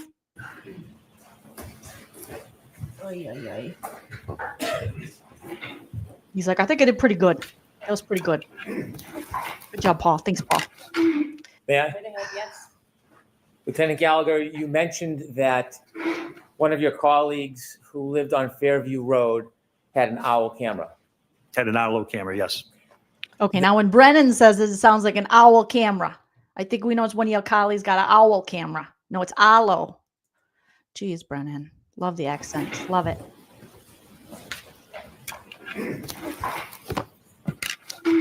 Yeah. Yes. Lieutenant Gallagher, you mentioned that one of your colleagues who lived on Fairview Road had an owl camera. Had an owl camera, yes. That day or that morning when you went to Fairview and looked around where Mr. O'Keefe's, where you were directed Mr. O'Keefe's body was, were you aware that that gentleman had a camera? Yes. You shared with us that you had familiarity with the angle of that camera. Do you have any information whatsoever that he or anybody on his behalf used the phone to change the camera angle? No, I don't. Do you know if that camera could even reach the street if you wanted to? I'm not sure. Do you have any? Whoa, whoa, whoa, whoa. What do you mean you're not sure? You told us. I know what that camera can see. I know what it was looking at. You told us that in your testimony. You keep contradicting yourself, like everyone's saying in the chat. You told us. You were like the freaking oracle when it came to that camera, the aloe. I know what it looks at. And now you're like, I don't know. I don't know. Any information that there are applications or different things you can do to the camera to move it remotely? Is there any evidence or information you have? No. When you decided not to ask him about the camera, was that based on anything other than your already familiarity and knowledge of the angle that camera was set? No. At any time he's ever shown you, you've ever seen clips from that camera, were they consistently showing the same area or did it change over time? Objection, Your Honor. I'll allow it. They were the same. In your mind, why didn't you go seek footage from that camera? In my mind? Yes. Because I knew it wouldn't have captured anything. Even my computer's like, I can't do this anymore. This guy is très dumb. Activated cameras, and he didn't have them on the street. In my mind? Yes. Because I knew it wouldn't have captured anything. Activated cameras, and he didn't have them on the street because it's a busy street, and the batteries would die in them, and who knows, very quickly if they captured the street. I can't even think of an analogy for that. The batteries would die in like a second. You said that's a very busy street. Are you familiar with Fairview Road? Yes. Is that a road? Is that a public road? It's a public way in the town of Canton, yes. As a Main public road. way in the town of Canton, do you know who operates and cleans and monitors that road? Who's responsible for that? Yes, the Department of Public Works for the town of Canton. You were asked about a claim of a fight. Did any witness ever suggest to you that Mr. O'Keefe had been in a fight? No. When you first learned about Mr. O'Keefe, did you get a chance to actually look at his body? No, I did not. Did you get a chance to look at his wounds? No, I did not. Did you get a chance to examine his clothing and whether there was any trace evidence left behind? I'll allow it. No, I did not. Early in an investigation, when investigators have no information, is it common to speculate?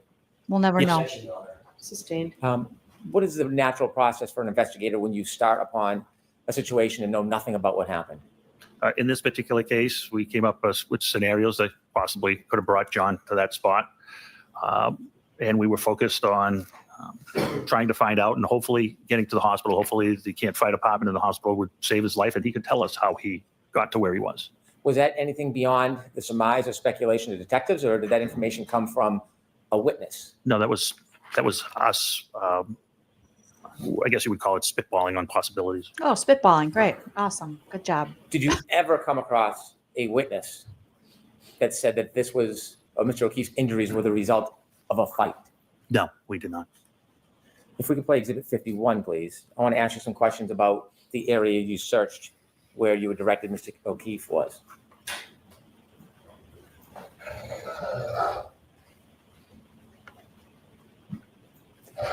Stop it there, please, Ms. Gilman.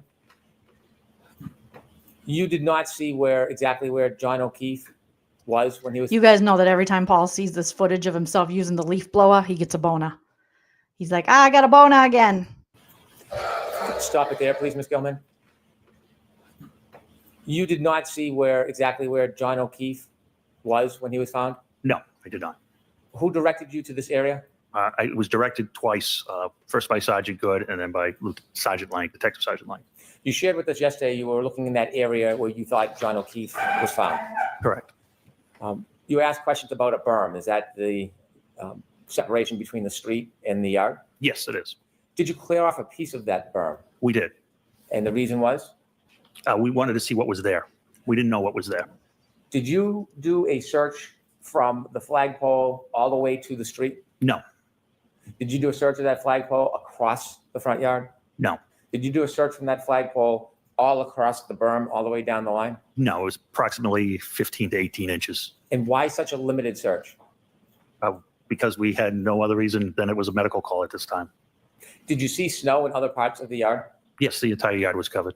And other than Officer Lang's footprints across the front of the yard, no other footprints? There were no other footprints. Any other visible signs that anything was moved or dragged across that side or front lawn? No, not at all. Any doggy prints in the snow? No, not at all. You were asked whether you sought a search warrant. Is there a difference between a witness and an eyewitness? Yes. You were asked questions about people in the home and they were characterized as witnesses. Did you have any information that anybody inside that home was a witness to what happened to Mr. O'Keefe? No. Did you have any information when you made these decisions about search warrants? Did you have any information from anybody, anywhere, that Mr. O'Keefe ever stepped 1 foot inside that home? I'm going to allow it. Alan Can we turn Jackson the lights says, on, Mr. Brown? objection. Yes, please. Can we approach? Objection, Your Honor. She's like, I'm going to allow it. I'm going to allow everything Hanky Panky says. I love Hanky Panky. We got a sidebar. And we're back. May I? Yes. As a lifelong law enforcement officer, have you obtained search warrants before? Yes. Have you obtained search warrants for homes? Yes, many times. Is there a certain requirement before you obtain a search warrant for a home? Yes, critical legal standards, yes. And what is that? Probable cause. And for us, what does that mean, probable cause? So probable cause is a reasonable belief that a crime has been committed or evidence of. What happened? What's going on? That guy's reasonable. He can't even say it because there was probable cause and he just pretended there wasn't. Probable cause. And for us, what does that mean, probable cause? So probable cause is a reasonable belief that a crime has been committed or evidence of a crime can be found in a specific location. Can you obtain a search warrant if you do not have a reasonable belief that evidence exists somewhere? No, you cannot. Is there a process in getting a search warrant? Can you just walk in a home and say, I have a search warrant, or do you have to do something? You have to write an affidavit in good faith, swearing before the court that all your information is accurate and truthful. And present the facts, circumstances, witness. It's got to be accurate and truthful. Accurate and truthful. David, in good faith, swearing before the court that all your information is accurate and truthful, and present the facts, circumstances, witness statements that would make you believe that there was a reason to violate your Fourth Amendment constitutional right. When you walked into Fairview that morning with Sergeant Lang, He's so impressed with himself. I remember the Fourth Amendment, constitutional. That's a hard word to say. You ever try to say that? When you're a couple whiskeys deep in the morning? You ever try to say that? I just did. For David, in good faith, swearing before the court that all your information is Good night, accurate digital. and truthful, and present the facts, circumstances, witness statements that would make you believe that there was a reason to violate your Fourth Amendment constitutional right. when you walked into Fairview that morning with Sergeant Lang, did you have a search warrant? No, I did not. Did you have any reason to get a search warrant? No reason at all. When you walked in, were you invited? Yes. Did anybody Funny. That was Did funny anybody to prevent follow. you from coming in? No, not at Did all. anybody ever ask you to leave? No, not at all. When you spoke to Mr. Albert, did he ever discontinue or end the conversation? No. Did you see my leaf blower video? It was amazing. Truthful, not Were you truthful. doing any favors for anybody that morning? No, of course not. If you had probable cause to search anywhere that morning, would you have? Absolutely. You were asked questions about memorializing your efforts when you were in the area of Mr. O'Keefe's body. And you were asked about written reports. Are there other ways to memorialize efforts other than writing a report? Yes. You videotaped, or you had Sergeant Good videotape your search? That is correct. Who told him to do that? I did. Why did you tell him to do that? Because I want, in case it ever became an Listen, issue, me. I wasn't familiar with it being Au used revoir, before. listen, I wanted me. people to understand how effective it was. Do you know whether or not the police cars have dash cams? They do, yes. Do you know if any of the police cars had dash cams that day? 3 of them did, yes.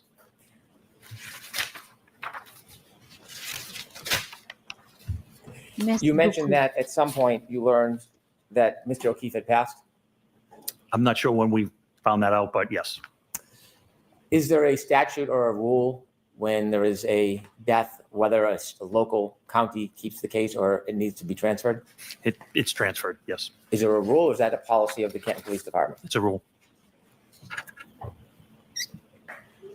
You were asked about Alexis in the Sally Port. Correct. Do you know exactly what time that Alexis was brought to the Sally Port? I don't have any personal knowledge of that. He doesn't know nothing. You asked about a broken taillight.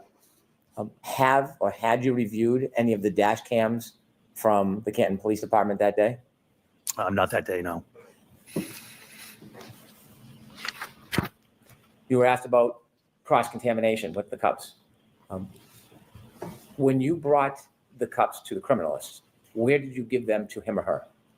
I carried them down to, we walked together, I carried them down to the Sally Port. Did you see anybody using a white rag or a paper towel to dip it in any of the cups? No. Did you see anybody shaking the cups or splashing? No, they were handled very carefully. Did you see? Listen, the red Solo cups were handled very carefully. Okay. Did some of the guys try to drink from them? Yeah, but they thought, in their defense, they thought there was liquor in there because the red Solo cup usually means party time. All right. And at work, we like to party. We like to party. We like to party. That's playing over the loudspeaker at the Canton PD. So the guys did try to drink it, but they didn't. And that, I think, is the most important part of this story. Okay. They were not contaminated. See anything that would cause you concern that there was some type of purposeful or inadvertent contamination or transfer? Absolutely not. And No. You've been trained? Yes. By who? Who was he trained by? Someone who's never done the job before? Someone who doesn't give a fuck? Who was he trained by? Did you see anything during that time that caused you any concern about potential corruption of evidence? He didn't look. He already said when he was in the Albert house, he didn't look. He just used his eyes. No, I had complete faith in the criminalist. The criminalist. Oh my God. May I put you on? Yes. There's a box identification that has a glass. Okay, I'll be honest with you. One of the cops, okay, I don't want to name any names, rhymes with Hood. Okay, Sergeant Hood, we'll just say he took a sip of the blood. He did the coagulated from Quagmire. And but we put it right back and we sealed it up, which means we scrunched the stop and shop bag. You know, when you roll it over, you kind of scrunch it together, and that's sealed. That is. Have you ever done that before? You can't get in that. Nothing's gonna get in if you scrunch it real good there. You look so confused. I'll do it later then. Is there any objections to? I feel like this man lost more hair during this testimony.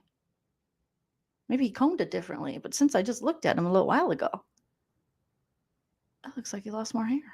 Every lie he tells, he loses a strand of hair. Jackson, any objection to? Okay. Yeah, sorry, me, caught between a rock, trained by Stop and Shop. He's got a sponsorship with him. All right, so we can put it in at any time then? And then when Mr. McDermott comes back. Thank you. Fill up my The cup. glass that you showed the jury yesterday. Evidence. When you showed it to us yesterday, did it look any differently than when you recovered it from the ground where you were looking that morning? No. Same, JP. Did you have any information that that glass came from inside Fairview Road? No. Do you know where that glass came from? I have no personal knowledge where that glass came from. Oh, he's got no personal Thank knowledge. you. I of have no further nothing. questions. I got no personal knowledge. You indicated. Get him, Alan. You indicated that you were spitballing. To use your word, correct? Correct. Trying to figure out what happened. Correct. That's the job of an investigator, correct? That is correct. You Yes, don't sir. just take witnesses' words for things, do you? Oh, shit. I got to slow it down. Alan's pulling up his pants. He's like, here we go. Here we go. Spitballing. To use your word, correct? Correct. Trying to figure out what happened. Correct. That's the job of an investigator, correct? That is correct. You Yes, don't sir. just take witnesses' words for things, do you? That is correct. You have to corroborate things. Yes. You have to look deeper. Yes. Ask more questions. Absolutely. Actually investigate. That's why we're here today. No. Because you didn't investigate. You don't rule out anything or anyone We right did- off the bat, correct? Correct. and we No did not. one is ruled out. Nothing is ruled out, That is correct? correct. Yes. You follow where the evidence leads you, period. Amen. Absolutely. You didn't seek to separate the occupants at 34 Fairview, correct? No. You didn't interview Brian Albert formally, did you? I did not, no. You were asked by Mr. Brennan, did he ever end the conversation precipitously? Did he end it earlier? Anything like that? He didn't end any interview because he wasn't interviewed, correct? That is correct. You didn't interview Brian Higgins. That is correct. You wouldn't interview Brian Higgins because he's your personal friend, correct? Correct. But you didn't have anybody else interview him either, did you? Again, we're talking, I think we've gone over this and maybe you didn't understand. I didn't know Brian Higgins was at the house at that time. Because you didn't ask anybody else who was at the house at that time. I wasn't talking to anybody at that house, correct? Might have been a good idea, wouldn't it? Not at that time. We were there for one specific reason. We wanted to get to the hospital. So no. Might have been a I good disagree. idea to sit Mr. Albert down and say, hey, you're shaking your head again. I'm not done with my question. Might have been a good idea, Mr. Gallagher, since you happen to be there, no sweat off your brow, to sit Mr. Albert down and say, by the way, I got a pen and paper. Who was here last night, just before John O'Keefe was found dead on your lawn? Who was here? Might have been a good idea, correct? So that was already done by Detective Sergeant Lank, and it was documented in his report of everybody of what Mr. Jackson is asking. Then how did you two not know that Brian Higgins was there? I don't know what, where. Oh, damn. Damn. Look at the guy. Oh, I don't know. I got to take a screenshot of this. I don't know what you're talking about. What are you talking about? You talking about nothing? That's why Kendrick Lamar wrote the song. What are they talking about? They talk about nothing. What they talking about? They talk about nothing. Huh? They talking about nothing. What? Peekaboo. Peekaboo. What? Where? Oh my God. Oh, you're in trouble now, sir.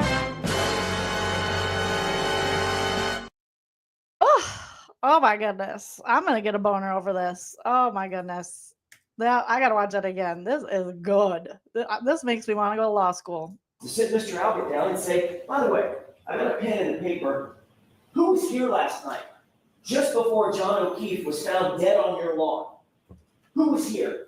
Might have been a good idea, correct? So that was already done by Detective Sergeant Lank, and it was documented in his report of everybody of what Mr. Jackson is asking. Then how did you two not know that Brian Higgins was there? I don't know what, where. I'm confused. At what time? Right. At what time? Mm-hmm. Exactly. At what time? When John— What do you mean at what time, sir? You were just talking about it. This guy is trying to put, what are you doing? What they talking about nothing? Huh? What? Huh? Mr. Smarty Pants. Oh, get him, Alan. Get him. Mr. Albert down and say, hey, you're shaking your head again. I'm not done with my question. Might have been a good idea, Mr. Gallagher, since you happen to be there, no sweat off your brow, to sit Mr. Albert down and say, by the way, I got a pen and paper. Who was here last night, just before John O'Keefe was found dead on your lawn? Who was here? Might have been a good idea, correct? So that was already done by Detective Sergeant Lank, and it was documented in his report of everybody of what Mr. Jackson is asking. Then how did you two not know that Brian Higgins was there? Got him. I don't know what, where. At 34. I'm confused. At what time? Right. At what time? Exactly. At what time? At what time? When John O'Keefe arrived. Sir, you are a horrible liar. You are too stupid. Jackson is asking. Then how did you two not know that Brian Higgins was there? I don't know what, where. At 34. I'm confused. At what time? Right. At what time? Got him. Exactly. Peekaboo. At what time? I'll just put them boogers in my chain. Peekaboo. When John O'Keefe arrived. Okay. After midnight on January 29th, 2022. Where? So when I discovered Brian Higgins was there, wasn't until I read the report. Oh my God. If you listen to him, when Boston Rob gets caught, I mean, Boston Rob's a million times smarter than this guy. But right there, when he's described, he's like, okay, well, he reminds me of Boston Rob. Confused. At what time? Right. At what time? Exactly. At what time? When John O'Keefe arrived. Listen. Okay. At 34 Fairview. After midnight on January 29th, 2022. So when I discovered Brian Higgins was there, wasn't until I read the report. You were standing in the house. That sounded like Boston Rob. That sounds like Boston Rob when he gets himself in kind of a pickle on Survivor or one of the competition shows up. He Boston Robbed it, but he's not smart enough to be Boston Rob. On January 29th, 2022. So when I discovered Brian Higgins was there, wasn't until I read the report. You were standing in the house, Sergeant Blank, who you just told these jurors knew that Brian Higgins and everybody else was there. He had obtained the names, hadn't written the report yet. 2022. So when I discovered Brian Higgins was there, wasn't until I read the report. You were standing in the house, Sergeant Blank, who you just told these jurors knew that Brian Higgins and everybody else was there. He had obtained the names, he hadn't written the report yet. And hadn't told his boss, I don't recall. even though you two went together to interview yet another witness? That's correct. There was a very fast-moving scene and pace. That is correct. Wonder why it was so fast. Was it because quickly you wanted to point the blame to a certain lady who's sitting there named Karen Read? Could that be? Why was it so fast? Why don't you take your time? Get all the details, brah. To interview yet another witness? That's correct. There was a very fast-moving scene and pace. True, That is Joel. correct. Very true, Joel. While you were spitballing, you also didn't secure the camera footage that we've talked about, the Arlo footage. Yes, that's correct. You also didn't formally search the house, correct? Absolutely correct. We just talked about that. You didn't seek consent by Brian, pardon me, by Brian Albert to search the house, correct? That's correct. You also didn't seek a search warrant. You talked about that, correct? Correct. You don't get punished or in trouble if you seek a search warrant and a judge who has to sign the search warrant. Normal citizens can't do that. It requires a judge's signature. You don't get in trouble or get spanked or get slapped or get fined if you seek a search warrant that is denied, correct? In this particular situation, I would need to articulate facts, certain circumstances, and witness statements. Well, there you go. Case closed. This guy can't articulate shit. He can't articulate shit. If you seek a search warrant that is denied, correct? Oh, God. In this particular situation, I would need to articulate facts, certain circumstances, and witness statements. What I had was nobody could put John O'Keefe in the house, including Miss Reed, You didn't ask. and that we had a glass where they were coming from a bar. And I had 3 separate police officers, including myself, that had been in that house on 3 separate occasions. Wait a minute. You said you didn't know where the glass came from.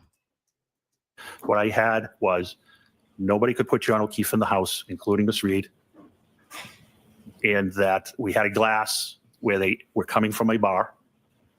And I had 3 separate police officers, including myself, that had been in that house on 3 separate occasions and saw nothing amiss. I have a good faith obligation to present the truth to a judge.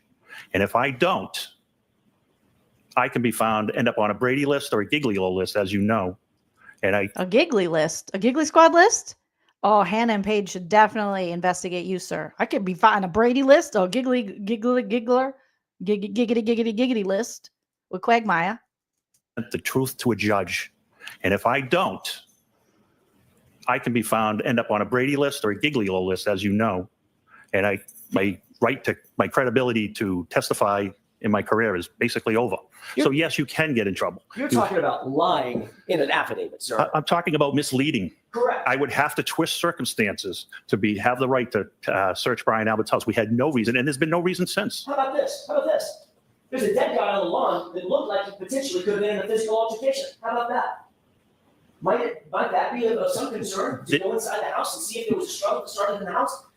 There's still no evidence to go into the house. You're the guy that's out on the lawn with no coat on. You think the coat might be inside the house? That might be a reasonable assumption? Yes or no? No. You got a guy outside with no shoe on. You think the shoe might be inside the house? That might be a reasonable assumption? I never saw Mr. O'Keefe. I wasn't aware that he Because you didn't have his seek shoes. to find out the details. Other people knew every single. This is after having to listen to him for so long. I have to slow it down to normal speed. Having Alan Jackson just reprimand this man, put him in his place, hit him with the ruler. Get him, Alan. Get him. See if there was a struggle that started in the house. There's still no evidence to go into the house. You're the guy that's out on the lawn with no coat on. You think the coat might be inside the house? That might be a reasonable assumption? Yes or no? No.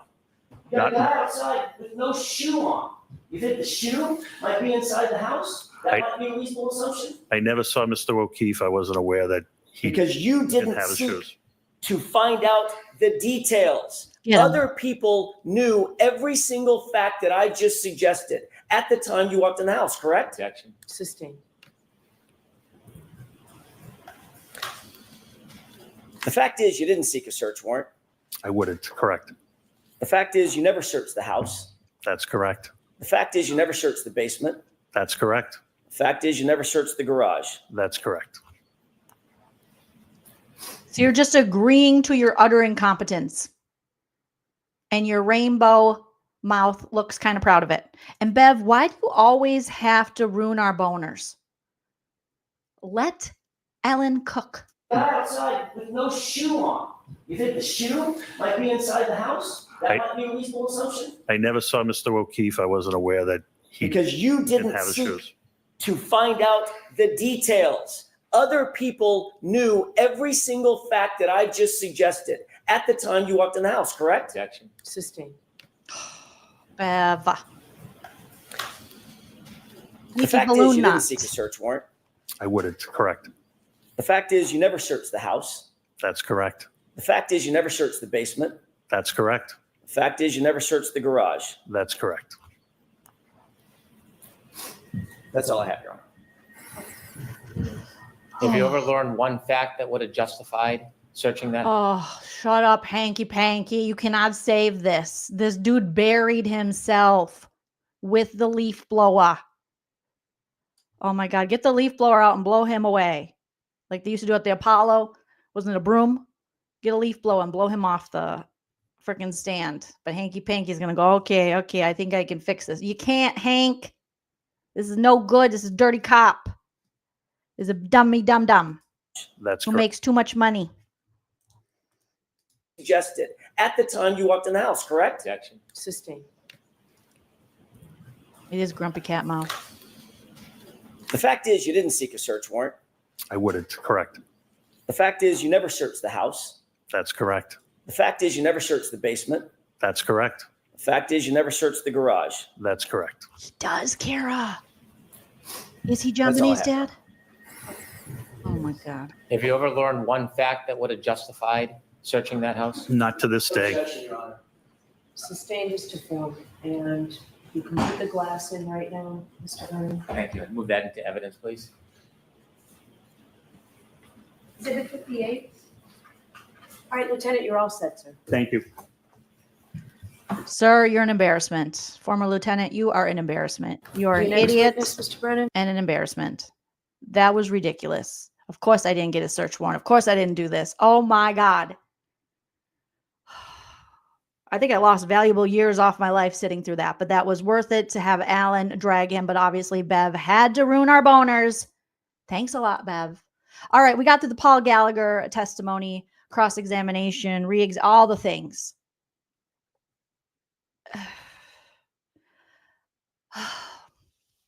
And this is the retrial. And they knew most of this stuff in the first trial and we're retrying? I can't. This is my new choreography. Someone call Gaga. I'm ready. But of course, he collected his $300K. Can you imagine? Aren't people supposed to work hard for more money?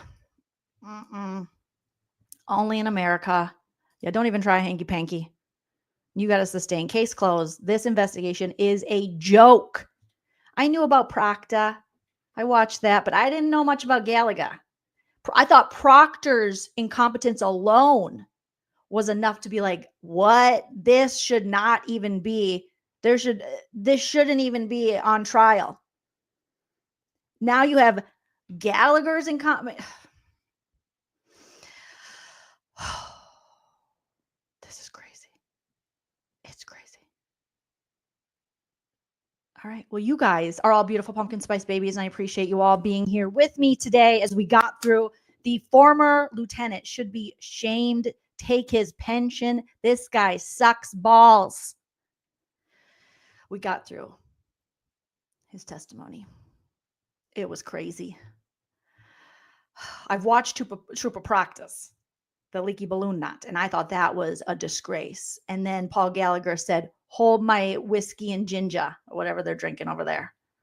Hold my White Claw. This is insane. Thank you, mods. Thank you, Care Bear, for dropping my Instagram. If you guys aren't already, feel free to follow me on Instagram. Hit that like on your way out. Shout out to all my super chatters today. Indiana Girl Jules, Melissa Turcott. Thank you so much. Dog Mom Laura, Jewel, Nick Lovely. Welcome to the membership. Thank you guys for your input and keeping me somewhat sane during some of these testimonies. I'll be back tomorrow with more. Make sure you comment after the video posts. If you need a link to my membership or Patreon, it's in the description. Boston Girl said this is the same man who went by the police station to grab his gear before he got his tent to the scene, yet he didn't think to pick up any evidence bags. Nah, no. Just use red Solo cups in a brown grocery bag. All right, I gotta go, you guys. Go Timberwolves. I was gonna put on my Nas Reed jersey in between, but it just made me too crazy. So you guys have a wonderful rest of your day wherever you are in the world. And always remember to enjoy yourself. It's later than you think. All right, what should I need to get my outro on here because I don't have my outro yet. Let's do disgusting potty. Bye, guys. Sounds like